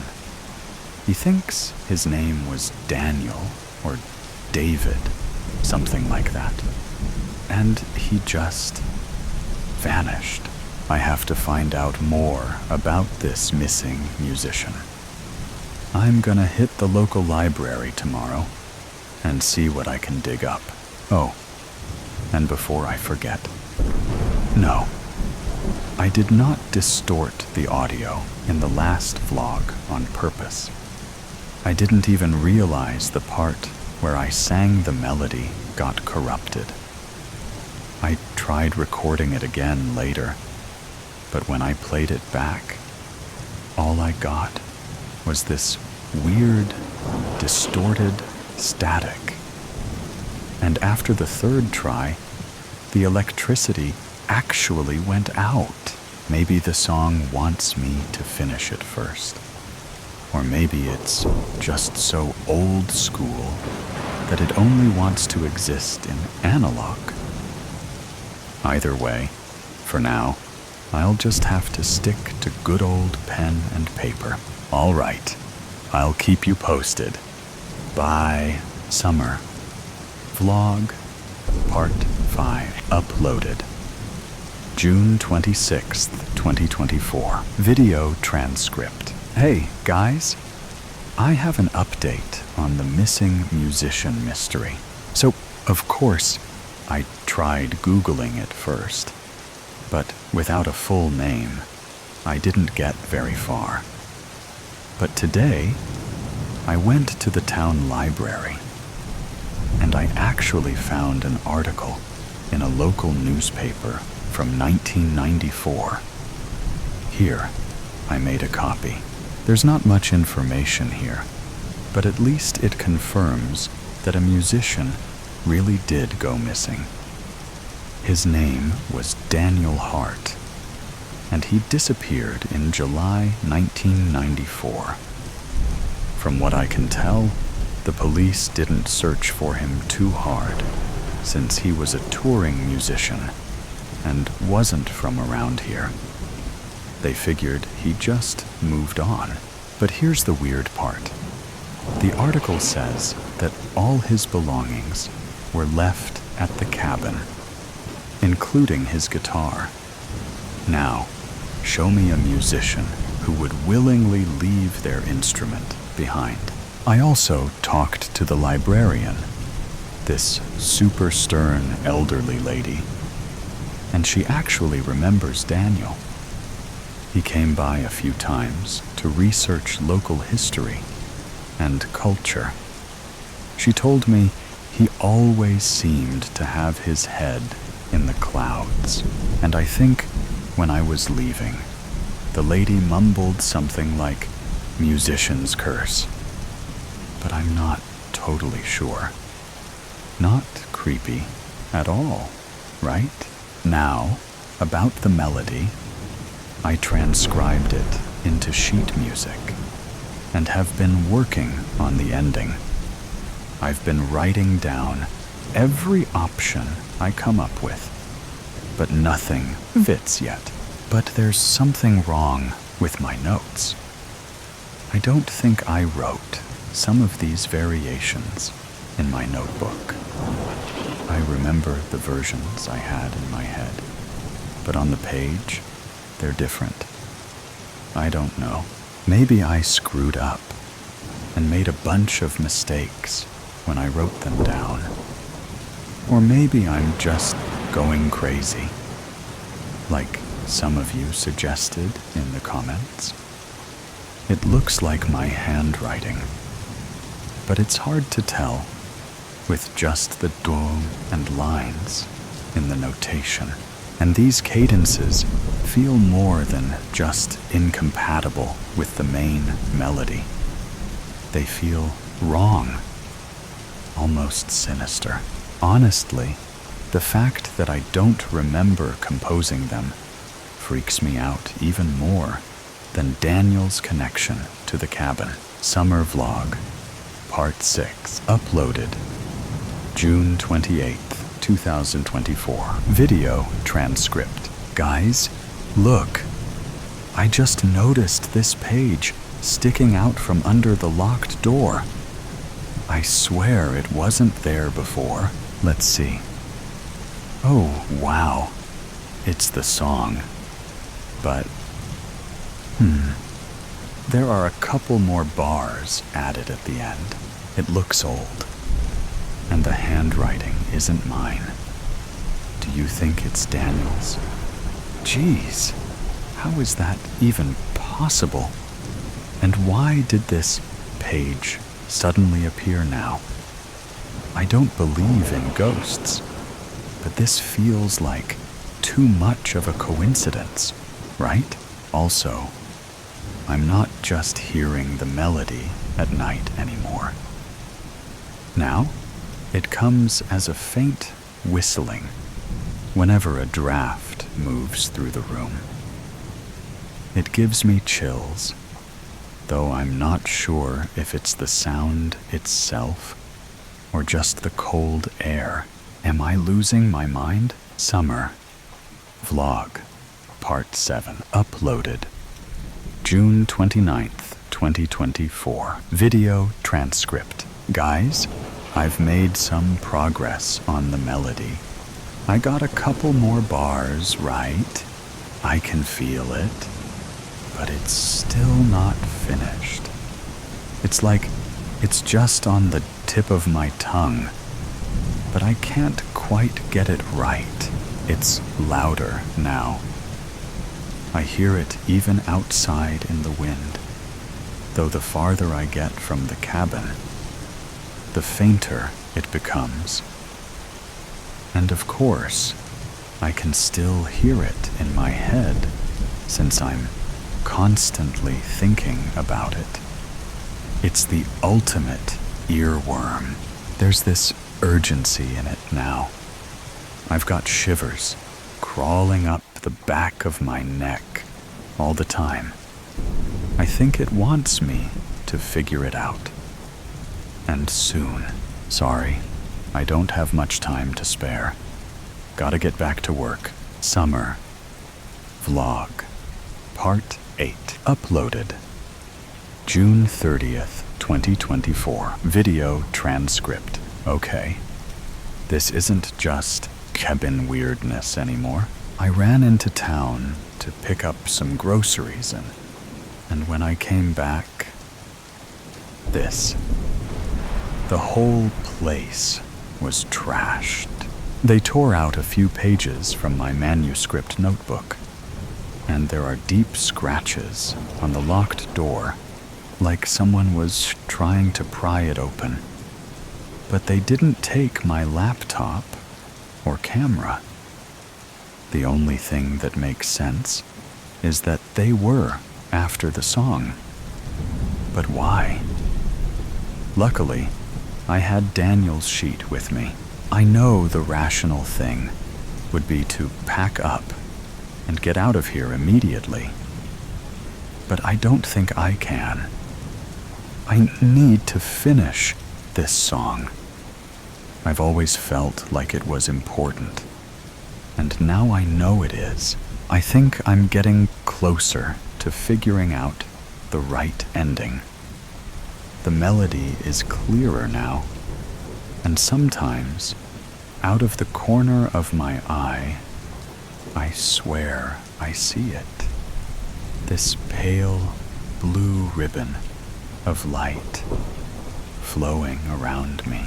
SVN News Report. July 1st, 2024. Forest fire near Songvale Lake. A fast-moving wildfire broke out overnight near Songvale Lake, with fire crews working since early this morning to contain the spread before it reaches nearby homes and hiking trails. Authorities believe the fire may have originated at a lakeside cabin, possibly due to faulty wiring in the aging structure. At this time, there is no confirmed information about potential victims. Evacuation warnings have been issued for several properties along the eastern edge of Songvale Lake, and officials are urging residents to stay alert and be prepared to leave if conditions worsen. SVN News Report, July 2nd, 2024. Missing musician. Last seen near Songvale Lake. Authorities are searching for Cassie Reed, a 29-year-old musician who was last seen in the town of Ridgepoint, just a few miles from Songvale Lake, the day before a fast-moving wildfire broke out in the area. According to local authorities, Reed was reported missing by her manager after she failed to show up for a scheduled video call yesterday. She had been renting a lakeside cabin near the fire's suspected point of origin. Reed was last seen on June 30th at a small grocery store in Ridgepoint. Witnesses say she appeared distracted and was acting strangely. Authorities have not confirmed whether Reed was inside the cabin when the fire started. Officials are urging anyone with information about Cassie's whereabouts to come forward. Meanwhile, her fans have taken to social media, using the hashtag #FindCassie to share updates and express their concern. Summer Vlog. I'm Alive. Uploaded July 8th, 2024. Video transcript. Hey guys, Cassie here. I know many of you have been worried, but I'm okay. I had to go dark for a while. Someone, or something, set fire to the cabin, and they still might be after me. and the melody. I know some of you already thought I was crazy. Now, you'll be sure of it. But hear me out. I believe the song saved me. I found the right ending. I know the whole song now. It happened just a couple of hours before the fire. The moment I played the melody from start to finish, I heard a creak. The cerulean door opened. Inside, there was a room filled with old instruments, flutes, violins. I think I even saw Daniel's guitar. And there were cassette tapes, too.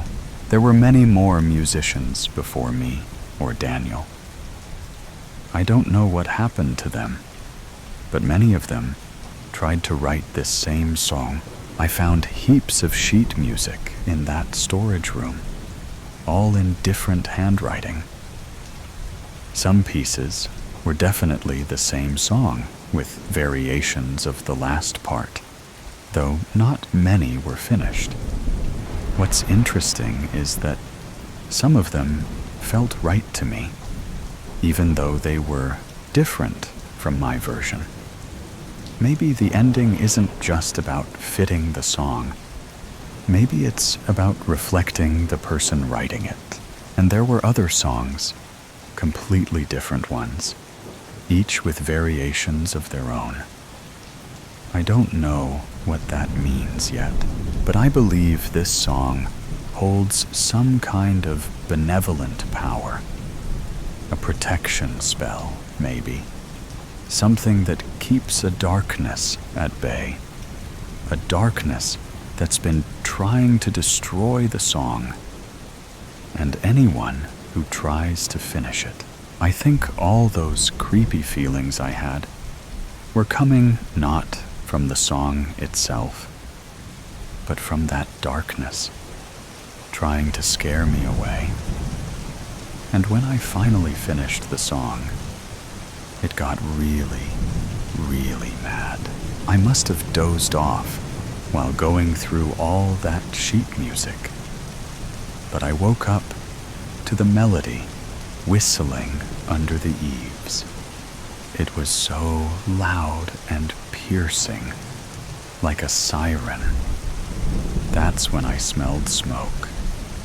The cabin was on fire. I grabbed as many pages of music as I could reach and ran to the living room to get my laptop. But everything was already on fire. I couldn't get to the door. Luckily, those huge windows made a great escape point, and then I just ran. Now I'm safe. And the song is too. I can record it now. I'm not sure if it's because it's complete or because that dark power doesn't stand in the way anymore. But I still have so many questions. I have so much research to do to fully understand what it all means. So I'm going to disappear again for a while. But I will leave this song with you. It's out there now, everywhere you can listen to music. And I think it's important that as many people as possible hear it, sing it, remember it. This song matters, and I'm going to find out why. Wish me luck. The next story will begin now. Lessons from my shadow dreams. It was storming. The sky a slab of slate with swollen thunderclouds crowding its expanse, each nudging for room. A wicked, unrelenting wind whipped chestnut hair into my eyes and mouth. Pulling it out of my face, I looked at the desolation surrounding me. Empty air met me in every direction. I don't know where I am, I realize. as the panic starts to set in, and my breathing turns shallow and rapid.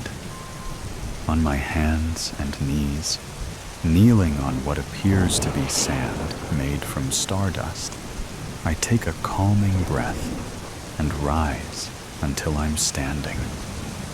What is this place? Where am I? The last thing I remember is going to bed, my lids shutting to the lavender of my walls as I slowly drifted off to sleep. Not knowing what else to do, I started walking, and that's when the voices began and the shadows formed. At first, it was small. It was subtle. A whisper here, a mutter there, voices that got louder as I trudged on. I struggled against the wind, hugging my arms to myself, each hand gripping an elbow until my knuckles turned white as chalk. As I walked, the black, star-lit sand at my feet began to rise with the wind, forming shadowy figures that strode alongside me, the overlapping voices tumbling from their open mouths. I watched in morbid fascination, my feet slowing as their dark forms became recognizable, their faces slowly morphing into a colorless version of the faces I know. On my right was my mother, a horrendous, nightmare version of my mother, her blue eyes dark as coal, and her face twisted with malice. What are you doing? Really, Midge? Are you fucking stupid? What's wrong with you? Came from the cavern that was her mouth. My eyes went wide, fear and pain forming as tears that threatened to spill. You're not good enough. Why would I want to touch you? You're not what I want. Came from my left, and my head whipped to see an equally nightmarish version of my ex. At this point, my feet had slowed until I was almost at a complete stop. More and more, figures from both my past and present began to form and dance around me, each hurling their own unique version of verbal awfulness. With each invisible blow, I shrunk until I was crouched on the shifting sand, hands splayed over my face to cover sight and sound.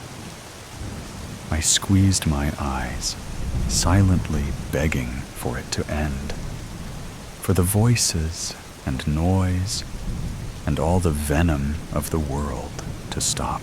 Midge, breakfast? I gasped, jolting awake to my mom's voice calling from the kitchen. As reality settled in, a sick dread pooled in my gut at the vague nightmare I'd left behind. It was a bad dream, Midge. Just a bad dream, I mumbled to myself as I rubbed the sleep from my eyes. I tramped downstairs, the thick soles of my boots making loud thuds on each carpet-covered step. I slid into a distressed wooden chair at our equally distressed dining table that doubled as our breakfast nook. As I shoved eggs in my mouth, scrambled just how my mom knows I like it, I thought about our history exam today with rising anxiety. I was not the best at memorizing details, like dates or times, and last night, Amy had another drama round with her douche of a boyfriend. My mom sat across from me, early morning sunlight streaming in from the window sink, sipping coffee from the chipped Mom of the Year mug I got her for Christmas last year, before Dad left. Before it all fell apart, we sat together in silence. She analyzed me over her mug as I finished off my butter-soaked toast. "You okay, honey? You seem stressed," she asked with a slight tilt of her head.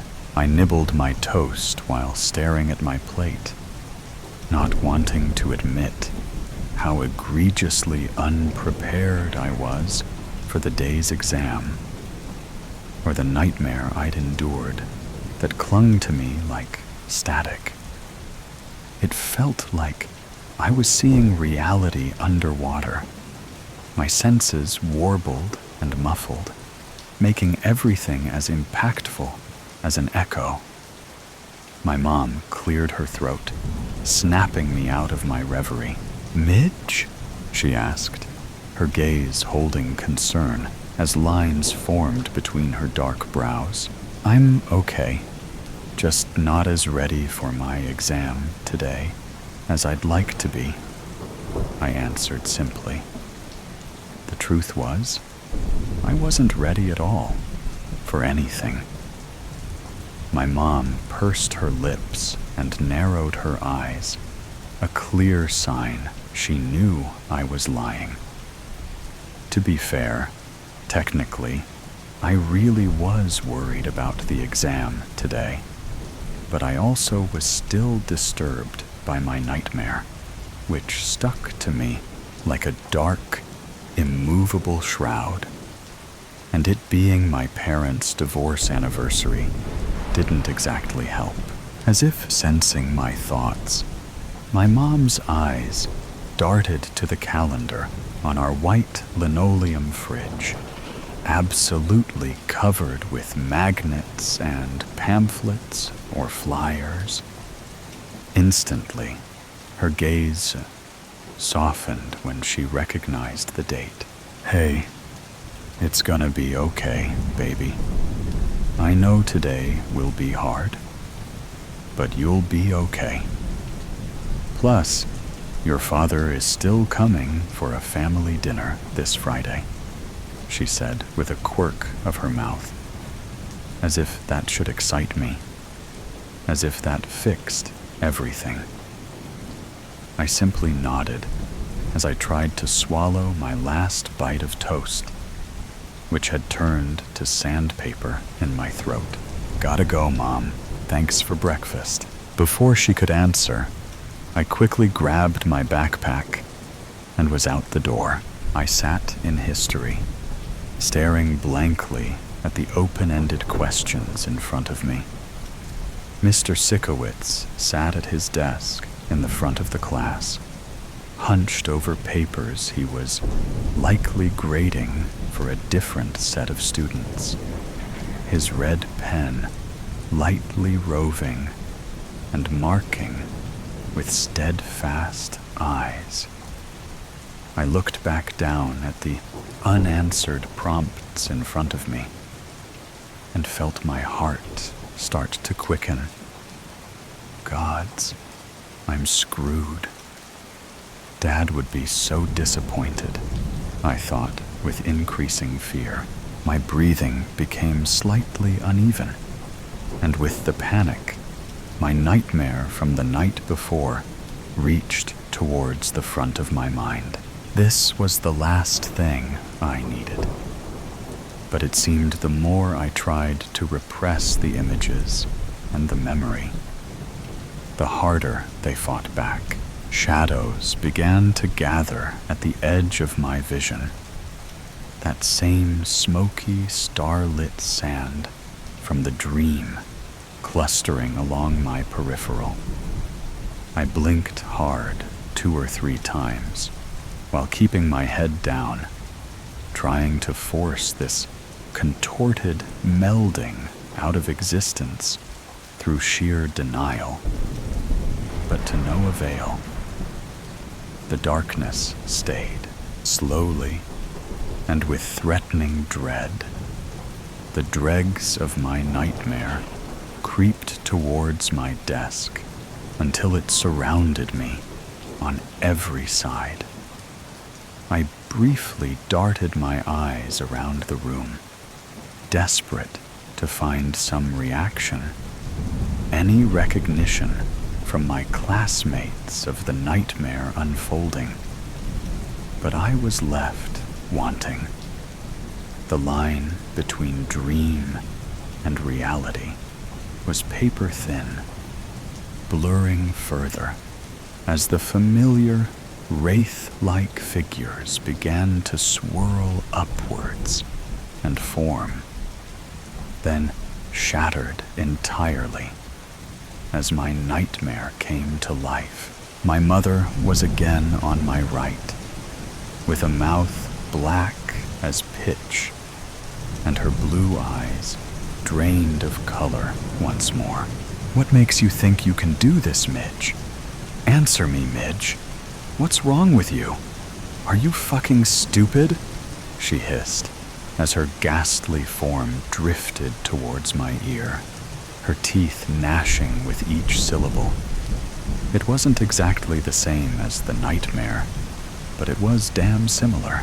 Now my father, in his trademark suit and tie, took shape in front of me, causing me to flick my gaze upwards. Looking was a mistake. His usually coiffed hair laid limply on his head. His eyes were endless black holes, and he stood with his arms crossed, intimidating and unmovable despite his form. His slightly transparent clothes were rumpled and worn, which wasn't like him at all. And he looked at me with a face of disgust and hatred as I'd never known. At least, not from him. "Grow up, Midge. What's your problem? Why can't you just get this right?" he shouted, somehow slamming his not-so-solid hand on my desk, causing me to jump to my feet with a yelp, my chair making a loud crash as collateral. "Ms. Sloan, can I help you with something?" My head whipped over to Mr. Sikowitz, and just like that, as I met his dark brown eyes, the spell was broken. I looked around and realized that the echo of my nightmare had vanished, and all eyes were on me, as if deciding if they needed to grab the straitjacket now or later. I audibly swallowed. No, sorry, Mr. Sikowitz," I said, as I haphazardly righted my chair off the ground and sat while keeping my head and eyes firmly down, my dark hair creating a curtain on either side of my pallid face. The rest of the day passed in an anxiety-filled blur. At every turn and every corner, I looked for the shadows, waited for the starlit sand to reappear, and inch along the edge of my vision, anticipating the god-awful convergence of my nightmare and reality. But it never did. I stared out the bus window on the way home, watching the rain spatter the glass in large, heavy drops. "Hi, honey," my mom hollered from the kitchen when she heard me walk through the door, her voice warm and rich over the cold I felt in my bones, like a homespun blanket.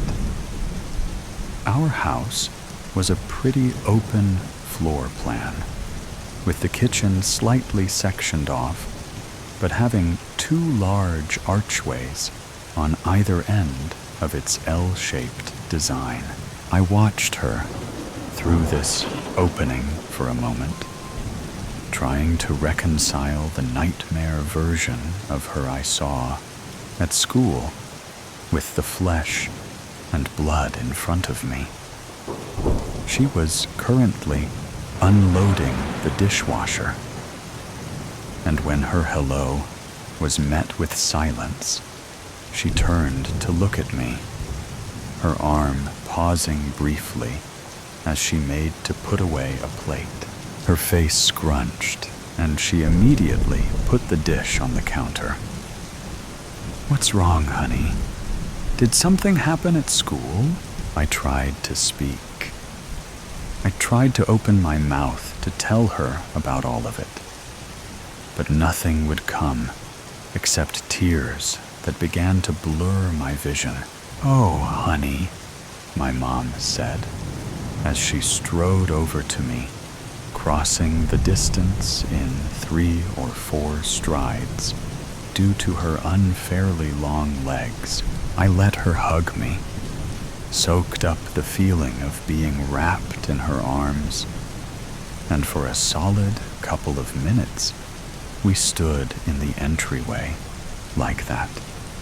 I reveled in her warmth, the sensation of her solid arms around me, and memorized every detail that made her real, keeping contact with a hand on my shoulder.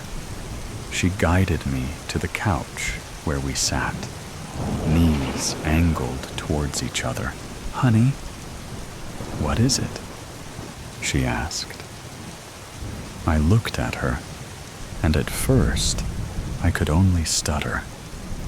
As I struggled to form coherent words, I felt my anxiety and panic start to rise. The shadows were at the edge of my vision again, causing my breathing to turn rapid and shallow. "Honey?" my mom asked, leaning closer. I could barely hear her, barely see her over the pounding of my own heart. "Midge," my mom said, a bit louder now, giving my leg a slight shake as she placed her hand on my knee. The shadows and the darkness were beginning to take shape now, starlit sand rolling across the ground as it crept ever closer. Tears pooled along my lids, causing my vision to blur. Suddenly, warm, soft hands enclosed my face, and my mom's face, my real mom's face, swam in front of me. "Midge," she seemed to say in almost a whisper. Look at me," she said, increasing the pressure around my head. "You are not broken, okay? I don't know exactly what you're seeing, but it's not real, okay? I'm real. I'm here," she said, taking the limp hand from my lap and gently placing it over her heart.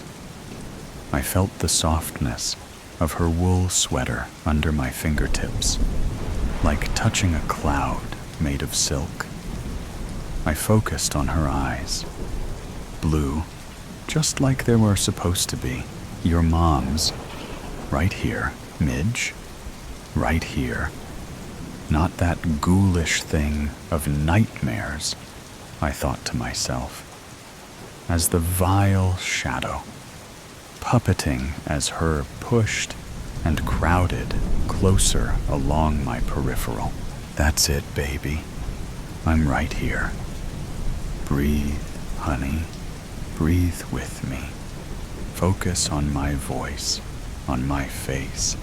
I'm right here," she said with a squeeze of my fingers, as she had removed her hands from my head and was now holding my own in her lap, her gaze unwavering. I took a steadying breath. Just breathe, Midge. That's all you have to do. Just breathe. I counted to 10 as I inhaled, and did the same on the exhale as my mom, keeping hold of my hands, did the same. That's it, honey. Breathe. Just breathe. 10 in and 10 out. You can do this. I nodded, and as I expanded my lungs in and out, feeling my pulse start to slow, blessedly, the shadows began to ebb, receding from the edge of my vision. The grotesque, half-formed versions of my loved ones melting and fading away, bit by bit. By about the 5th or 6th of these exercises, the nightmare was all but gone, the shadows having slunk back to whatever hellish mindscape they belonged to.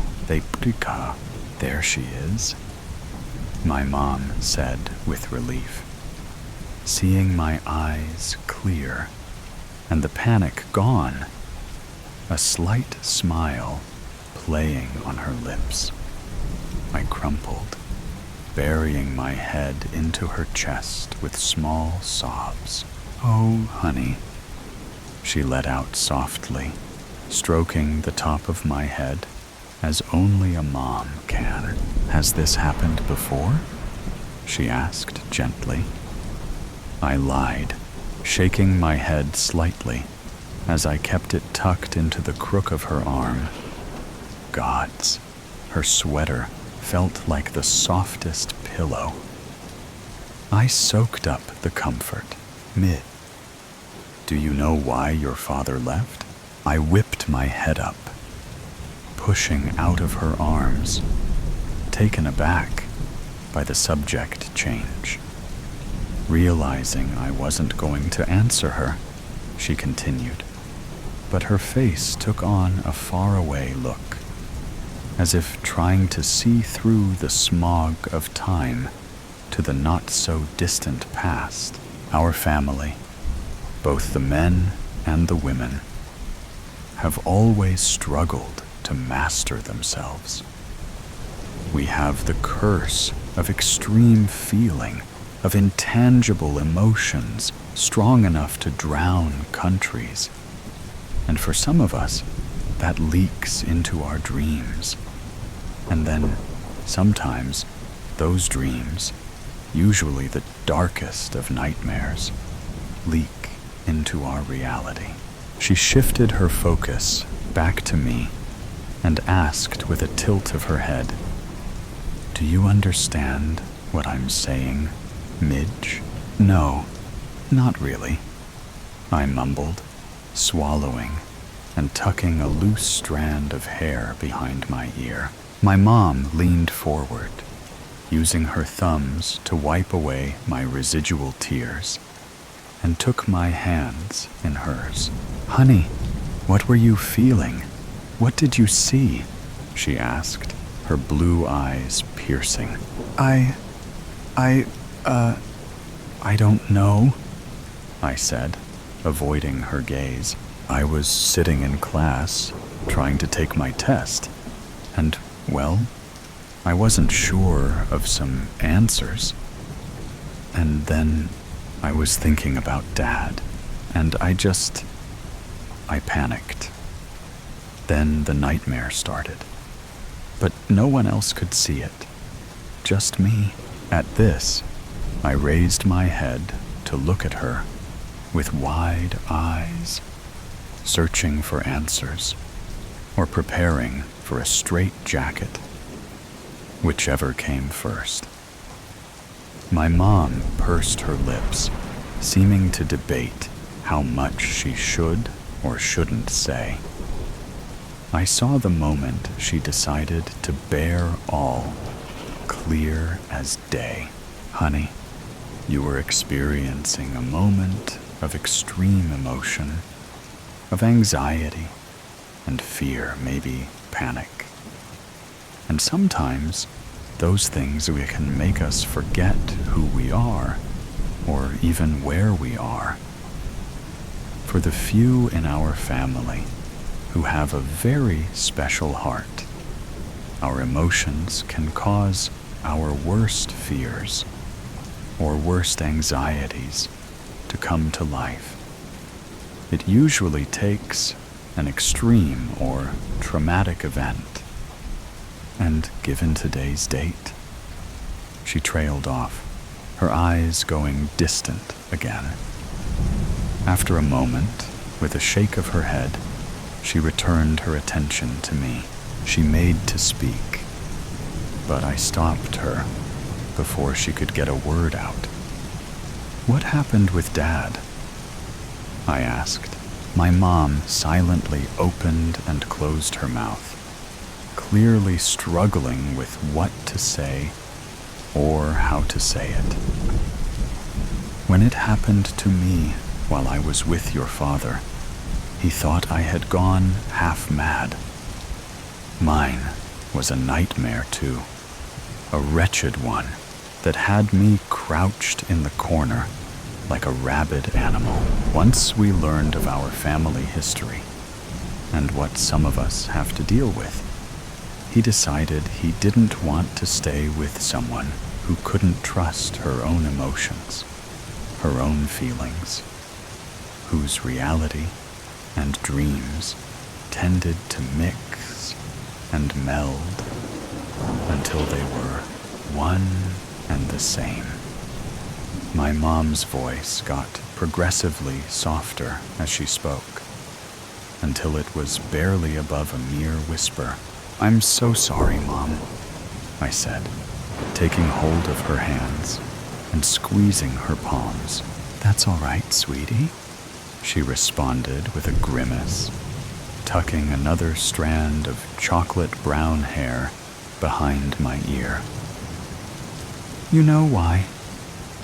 Her eyes twinkled mischievously. My brow scrunched as I tried to find anything good in what had so far transpired, or what I'd been told. "Because," my mom said, clearly seeing I was coming up empty, "it's not just the bad dreams our hearts can bring to life." She smiled, placing a hand upon my cheek, rubbing small circles against my skin with her thumb. "It's the good ones, too. We think it's over, but in fact, it's just begun. The next story will thrill you in a completely different way." Eyes wide open, the sun hung low in the sky, casting shadows over the cemetery. It was a beautiful day for a funeral. Mourners gathered at the top of the hill, circling the open coffin to say their last goodbyes, as Donna Herman had passed, or so they thought. Her family, dressed in black, stood closest to the coffin. Blurry shapes hovered above her. Muted voices drifted through the thick fog of her mind. Distant, yet familiar. Donna Herman wanted to scream. She could see them. Her children, her grandchildren, her so-called loved ones, standing around her, dressed in black, murmuring their final goodbyes. The sky loomed somewhere beyond them, pale and streaked with the fading sun. The coffin beneath her was lined with silk and covered in a thick scent of lilies. In the words of the pastor beside her, she was dead, but she wasn't. She was right there. She could hear them. She could see them. Panic surged through her, slamming against the walls of her motionless body. She tried to move, to twitch a finger, to part her lips, to scream, but nothing obeyed. She was trapped in her own body. Frank was the first to give the eulogy. He was Donna's first son, her golden child. As he spoke, his younger brother, Josh, stared silently at their mother's body. Even in death, the old woman refused to rest. He remembered the doctor's remark that no matter what they tried, his mother's eyes wouldn't shut. They had asked him if he wanted to sew them shut, but he couldn't bring himself to do it, and neither could his elder brother or younger sister. "Are you Joshua Herman?" Josh blinked, snapping out of his thoughts and turning to the source of the voice on his left. "Oh, just Josh, sir," he said, clearing his throat. Two men in black suits stood before him, wearing sunglasses and carrying an aura of authority. The one on the left spoke first. "Nice to meet you, Josh. I'm Detective Foreman, and this is my partner, Detective Davis," he said, extending a hand. Josh shook it. "Thanks for coming out here. I didn't know what else to do." "You did the right thing by calling the police," said Detective Davis. "We'll investigate this matter thoroughly." Josh offered them an awkward nod as he noticed his brother's speech was about to come to an end. "I'll speak with you after the funeral," he said, before walking up to the podium to give his own speech. The detective stuck around, speaking to everyone who seemed like a person of interest. "She was like a mother to me," cried Cheryl Herman, Frank Herman's wife. She clutched tightly to her tissues, crocodile tears sliding endlessly down her cheeks. Her husband comforted her by rubbing her shoulder, but he too was too distraught to be questioned properly. Josh's wife, Celia Herman, had a lot to say about the entire family. She grumbled about how much Josh had suffered due to his and his mother's disagreements over his marriage. "We haven't been over in a while," she muttered. "I only know that Frank and Millie were the ones in charge of her care after we left the house." "Can you tell us more about Frank and Millie?" Detective Davis asked. "Sure thing," Celia said. She turned to the boy sitting on her lap. "Won't you go to Daddy now? His speech is about to end." She ushered away what looked to be a 5-year-old boy, the spitting image of Josh Herman. Once he was gone, she reached into her purse, pulling out a cigarette and lighting it. "What would you like to know?" she said, blowing out a cloud of smoke. Detective Foreman coughed. "Anything you could tell us that you think is relevant will do," he said, waving the smoke away from his face. Celia took a long drag before she spoke. "Frank is the golden child, you know. He can do no wrong in that old bag's eyes. Even though Josh has been the one keeping the business afloat, Frank has always gotten all of the credit. And Millie," she exhaled slowly, tapping the ashes off the side of her chair. "Well, Millie's got her own issues. Dating a scumbag like Cameron. What was your and your husband's relationship like with the deceased before she passed?" Detective Davis asked. Celia sighed and pressed the cigarette into the armrest beside her.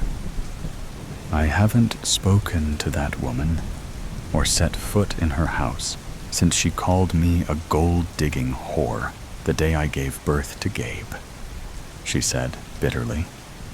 Josh always tried to keep the peace, though. He spoke to her as often as a son should. Detective Davis nodded, jotting down notes. Right. Thank you, Mrs. Herman. We'll contact you if we have any further questions. He exchanged a few quiet words with his partner, and the two detectives split off into the crowd.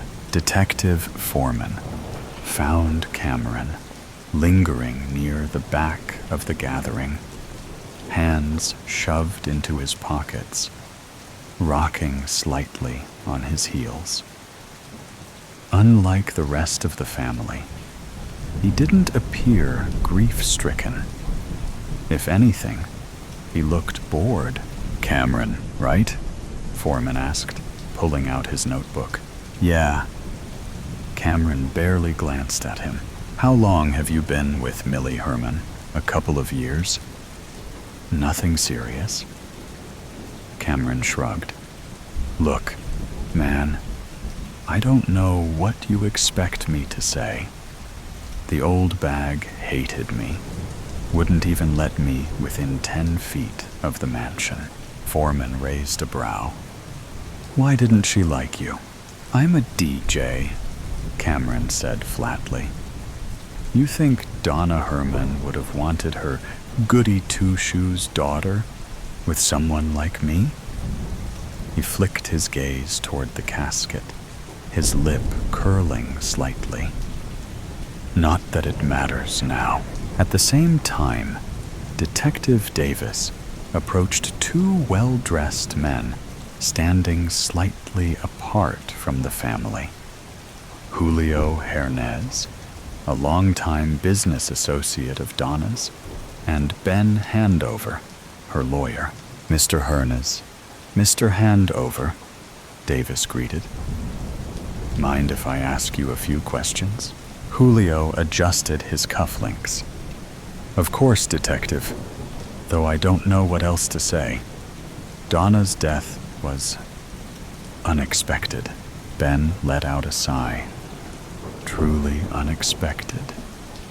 There was still so much to be done before he stopped himself. Davis caught the hesitation, his grip tightening on his notepad. Before what? Ben hesitated, lowering his voice. Before she finalized the changes to her will. Davis's brow lifted. What changes? She mentioned wanting to reassess her assets and how they would be distributed. But she fell into a coma before anything was made official. Julio cut in smoothly. Donna was very careful with her affairs. It's a shame she never got the chance to put her final wishes into writing. Davis absorbed the information. A sudden death right before a change to a will? That was a clear motive for murder. But who in the Herman family would have wanted Donna gone before she could make those changes? His gaze shifted to the nearby staff. Anne, Donna's longtime maid, stood with red-rimmed eyes, clutching a handkerchief. Beside her, Carlos, the butler, remained stoic, his expression unreadable. Davis approached them. Did either of you notice anything unusual in the days leading up to Mrs. Herman's passing? Anne sniffled. She was in a coma, but she was showing signs of improvement. I never thought. She shook her head, unable to continue through the sobs. Carlos cleared his throat. There were intentions, sir. Madame Herman's children didn't see eye to eye when it came to her care. His eyes flickered toward Frank, Cheryl, and Millie. Frank and Cheryl insisted she remain at home. Millie argued she'd be better off in a care facility. Davis frowned. Cheryl was involved in Donna's care? Carlos hesitated before nodding. More than involved. She handled everything with the doctor. He wasn't just hired for Donna. He's been treating Cheryl's family for years. Davis narrowed his eyes. That was a detail worth investigating. Donna fought harder to be able to move, but her body would not listen. She knew who had harmed her. She could tell them herself if she could just speak. Desperation clawed at her, and somehow she forced her eyes to shift, darting around in search of anyone who noticed. And someone did. Gabe, the little boy's breath hitched. He didn't understand death. Not fully. He didn't like funerals, didn't like the way Grandma looked in the coffin, and he certainly didn't understand why, if she was supposed to be asleep forever. She had just blinked at him. "Mommy?" His voice trembled. "Mommy, Grandma's eyes are moving." Silence, then a soft chuckle. "Oh, sweetheart," Celia cooed, smoothing down his hair. "That's just your imagination, honey. Grandma's asleep." "No, no, no!" Donna screamed inside her mind. "I'm here! I'm still here!" A new voice, warm and honeyed, drifted over the murmurs. Children and their wild imaginations, right? Donna's blood ran colder than the silk beneath her. Cheryl, the woman who had put her here. The woman who had killed her. And no one would ever know. One by one, her family members approached to place flowers on her coffin. Some averted their eyes.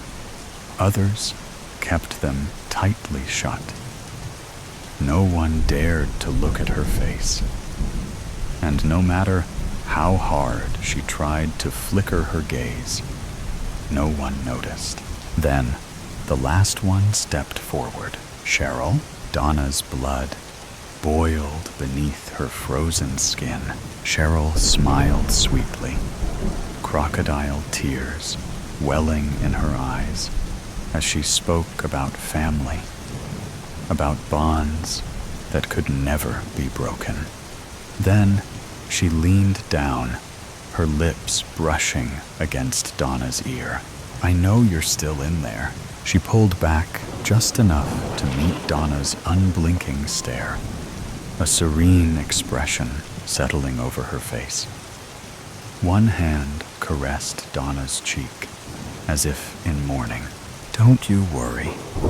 Cheryl's words seeped down her ear like a searing poison. "I'll have Frank join you as soon as the inheritance comes through." The perfect coincidence. When Maggie first found the old postcard at the bottom of her grandmother's drawer, she thought nothing of it. It was a typical postcard, nothing spectacular. The image on the front was of a sunny beach with the words, "Greetings from Seabrook," printed in bold letters above a view of the ocean. But the back was what made Maggie freeze. Written in smudged ink, in a neat, looping script, were just 2 lines. "I'll be there at 5 p.m. Don't forget the blue umbrella. It'll be our sign."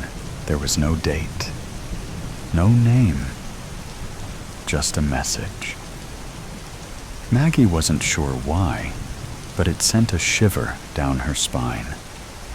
She turned the postcard over in her hand. Her grandmother, Clara, had passed away last year, and the postcard was among some of the things Maggie was sorting through as she went through her grandmother's things.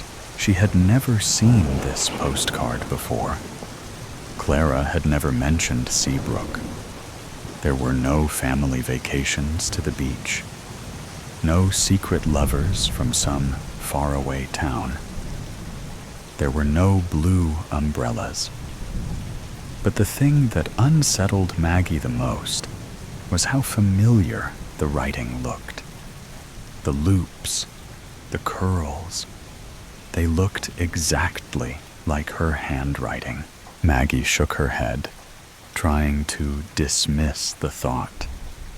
It was ridiculous. It was just a coincidence. She had to be imagining things. But still, the words echoed in her mind as she tucked the postcard into her pocket. Over the next few days, Maggie couldn't stop thinking about it. Why had her grandmother kept it? Why hadn't she ever mentioned Seabrook or the blue umbrella?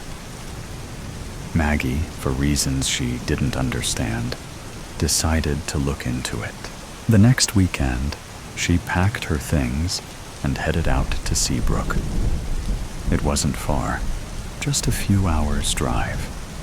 She didn't know why, but something told her she needed to see it for herself. Seabrook was a little town with the kind of charm that felt a little too quaint, a little too perfect to be real.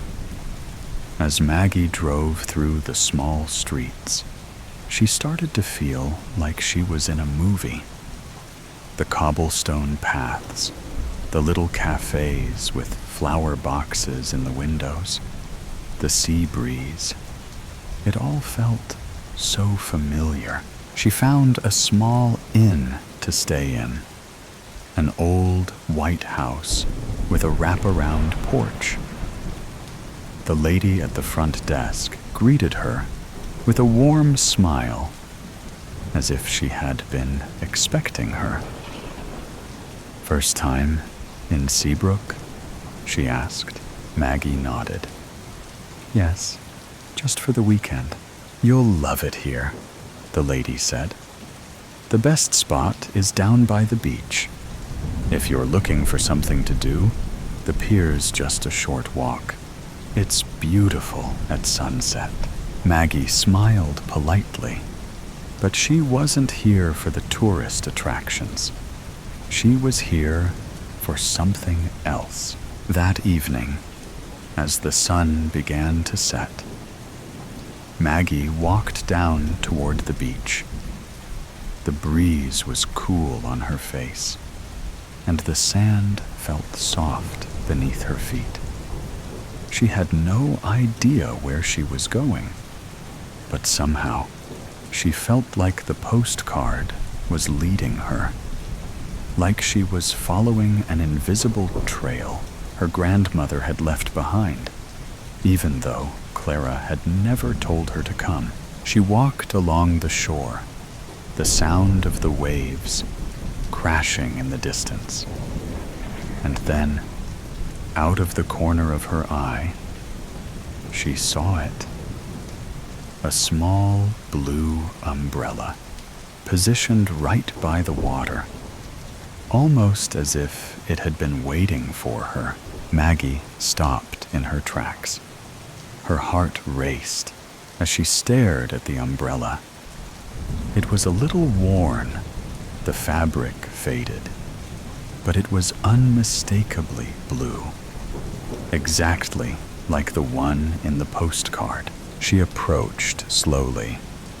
There was no one else around, just the umbrella, the sound of the waves, and a growing sense of anticipation. As she reached the umbrella, She saw a bench nearby, old and weathered, its paint chipped from years of saltwater exposure. But what caught her eye next was the piece of paper resting on the bench. It was folded neatly, like a letter with a small, familiar scrawl on the front. "Maggie, open me." Her hand trembled as she unfolded the paper. It wasn't a letter, though. It was another postcard, identical to the one she had found in her grandmother's drawer. The same beach, the same Seabrook at the top. But this time, the words were different. "I'm here, just like I promised. Meet me where the ocean touches the sand. The blue umbrella will be your sign." "I'm waiting." Maggie's heart skipped. This can't be happening, she thought, almost breathlessly. She glanced around, but the beach was empty. No one was here. No one had been here, and yet, somehow, she felt drawn to the spot, like it was a place where time and reality blurred. "Clara?" she whispered, almost as if speaking the name aloud would make something happen. But there was no answer, no sign of anyone nearby. She sat down on the bench, the postcard in her lap. The sun was almost fully set now, painting the sky with shades of pink and orange. Then, a figure appeared at the edge of the beach. Maggie's breath caught in her throat. The figure was too far away to make out clearly, but something about the silhouette seemed so familiar. The way they moved, graceful and sure-footed, as if they had walked this very spot 1,000 times. Maggie stood, unable to keep herself seated. She took a few tentative steps toward the figure, her eyes squinting, trying to make sense of the shadow. The person grew clearer as they approached, and Maggie's pulse raced in her ears. It was her grandmother, Clara, standing before her, looking younger than Maggie had ever remembered. Her skin was free of the wrinkles it had when she'd passed. Her hair, though graying when she died, was now thick and dark, cascading down her shoulders. She smiled, a soft, knowing smile that made Maggie's heart ache. "Grandma?" Maggie whispered, her voice barely audible. Clara nodded, her smile deepening. "I knew you'd find me, Maggie." "Find you?" Maggie felt tears well up in her eyes. "But how? How are you here?" Clara reached out, her hand brushing Maggie's cheek. "It's not as complicated as it seems. I needed to bring you back here. Back home." Maggie shook her head in disbelief. "But the postcards, they were from you?" "Not exactly," Clara said softly. "The message was always for you. But it wasn't time for you to understand until now. You were always meant to be here, Maggie, right where the ocean meets the sand." Maggie's heart pounded, her thoughts spinning. But why the blue umbrella? Why Seabrook? Clara's eyes softened, and she gave a small, bittersweet laugh. The umbrella was just a symbol, your sign. And as for Seabrook, my dear, well, All I can say is that this is your home now. The wind picked up slightly, the ocean whispering as the world around them seemed to shift again. Like a dream slowly fading, Maggie opened her mouth to ask more, but the words caught in her throat. Clara's figure started to dissolve, becoming less distinct, as if the very air was pulling her back into some distant place. "Wait!" Maggie called, but her grandmother's figure was already gone, leaving nothing behind but the blue umbrella and the sound of the waves. Maggie stood there, her hands trembling, her heart racing. The perfect coincidence, too good to be true, had just happened. Thank you for being here to listen with me. Let's enjoy the new story together. The funeral of Evelyn Warren. The chapel was too quiet. Grace sat in the front row, her hands tightly clenched in her lap. She couldn't stop staring at the closed casket, the weight of it pressing down on her chest. Her mother, Evelyn Warren, was supposed to be in there, gone. The whole world seemed to have shifted under her feet, but Grace couldn't fully accept it. Not when the last time she saw her mom, she was barely clinging to life in that hospital room. The pastor spoke about Evelyn's life, about her kindness, her strength, her love for her family. Grace barely heard him.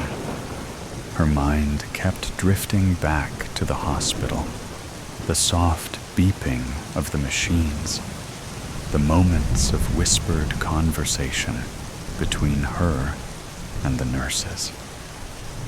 "She's not going to make it," they'd said, and everyone had gathered around, waiting for the inevitable. But how had they gotten it so wrong? How was she really gone? A door creaked open, faint, but loud enough to break the silence. Grace's eyes snapped up instinctively. The air in the room seemed to change, thickening with something she couldn't place. At first, it was just the soft sound of the door, but then she noticed people in the back of the chapel, turning their heads. It wasn't just the noise. There was something in the way the air shifted, something tense. Something didn't feel right. At first, Grace didn't see anyone. She just heard the door. But then, she caught a glimpse of a figure stepping through, standing still in the doorway. A woman. Her figure barely visible in the dim light. Grace's stomach dropped. The figure was too still, too stiff. She couldn't see her face, just the outline of someone standing there, looking almost out of place. But then, the figure stepped forward. It was a woman, wearing a simple dress, her hair falling loosely, almost wild, around her face. Grace's heart skipped a beat. There was something about the way the woman moved, about the way she stood there, her presence pulling every eye in the room toward her. Something in Grace's gut twisted. She knew that woman. She knew her all too well. Her breath caught in her throat. Grace stood up slowly, her legs shaking. The woman wasn't talking. wasn't even moving, just standing there. But it didn't matter. Grace's eyes were locked onto her, a strange panic flooding her chest. It was like something inside her was telling her this wasn't a mistake. "Mom," Grace whispered, the words barely leaving her mouth. But the woman didn't answer. She stood still, her eyes scanning the room. There was something about her, about the way she looked, like she was lost or confused. Grace couldn't breathe. Every instinct screamed that it wasn't possible. She was just imagining things. But the figure, that woman, had to be her mom. Her voice trembled as she repeated the word. "Mom?" The woman blinked. Once, twice. She took a step forward, her gaze still unfocused. Grace took a hesitant step toward her, and then, slowly, the figure's eyes found Grace. They locked, and for a brief moment, the room fell completely silent. The woman's lips parted, but the words were slow, unsure. I'm not dead." The room seemed to hold its breath. Grace's mind was spinning. Her body was still frozen, a wave of confusion and disbelief washing over her. She wanted to ask a million questions, but no words came. The woman, Evelyn, took another step forward, her face pale, her expression distant, as if she were struggling to remember why she was here. "I didn't die," she whispered again, almost to herself, before her eyes finally met Grace's. "I'm not dead." Grace's mouth went dry.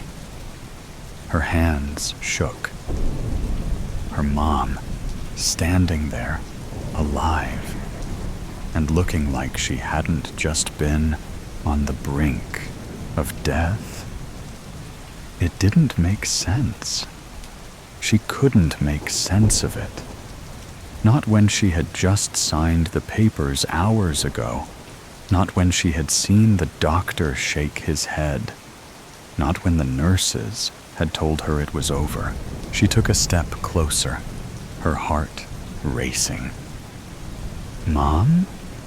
How are you? What's going on?"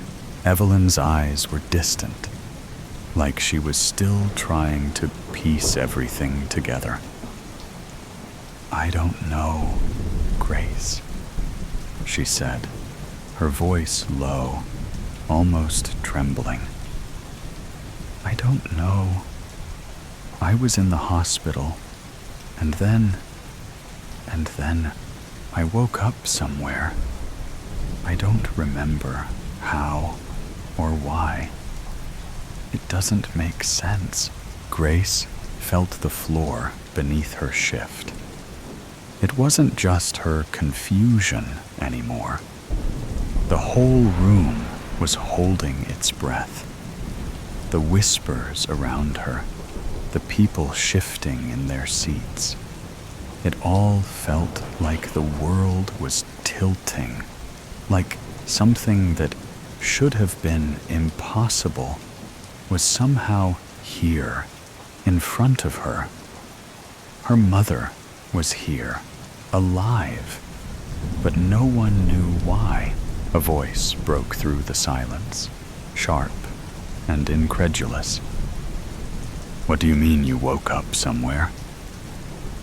It was Mark, Evelyn's husband, standing at the back. His voice was trembling, but it was louder than the rest. "How could you just wake up? You were dead, Evelyn.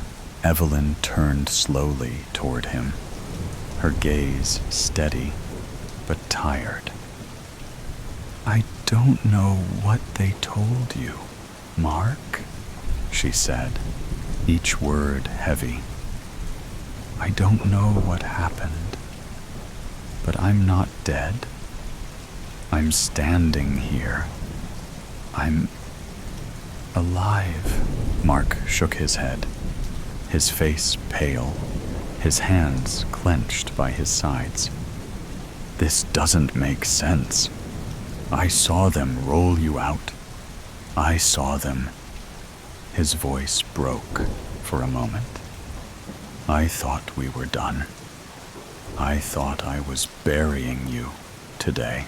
People exchanged uncertain looks, some beginning to stand, others shrinking back into their seats.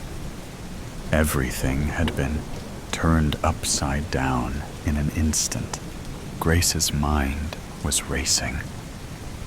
"But the hospital, the machines,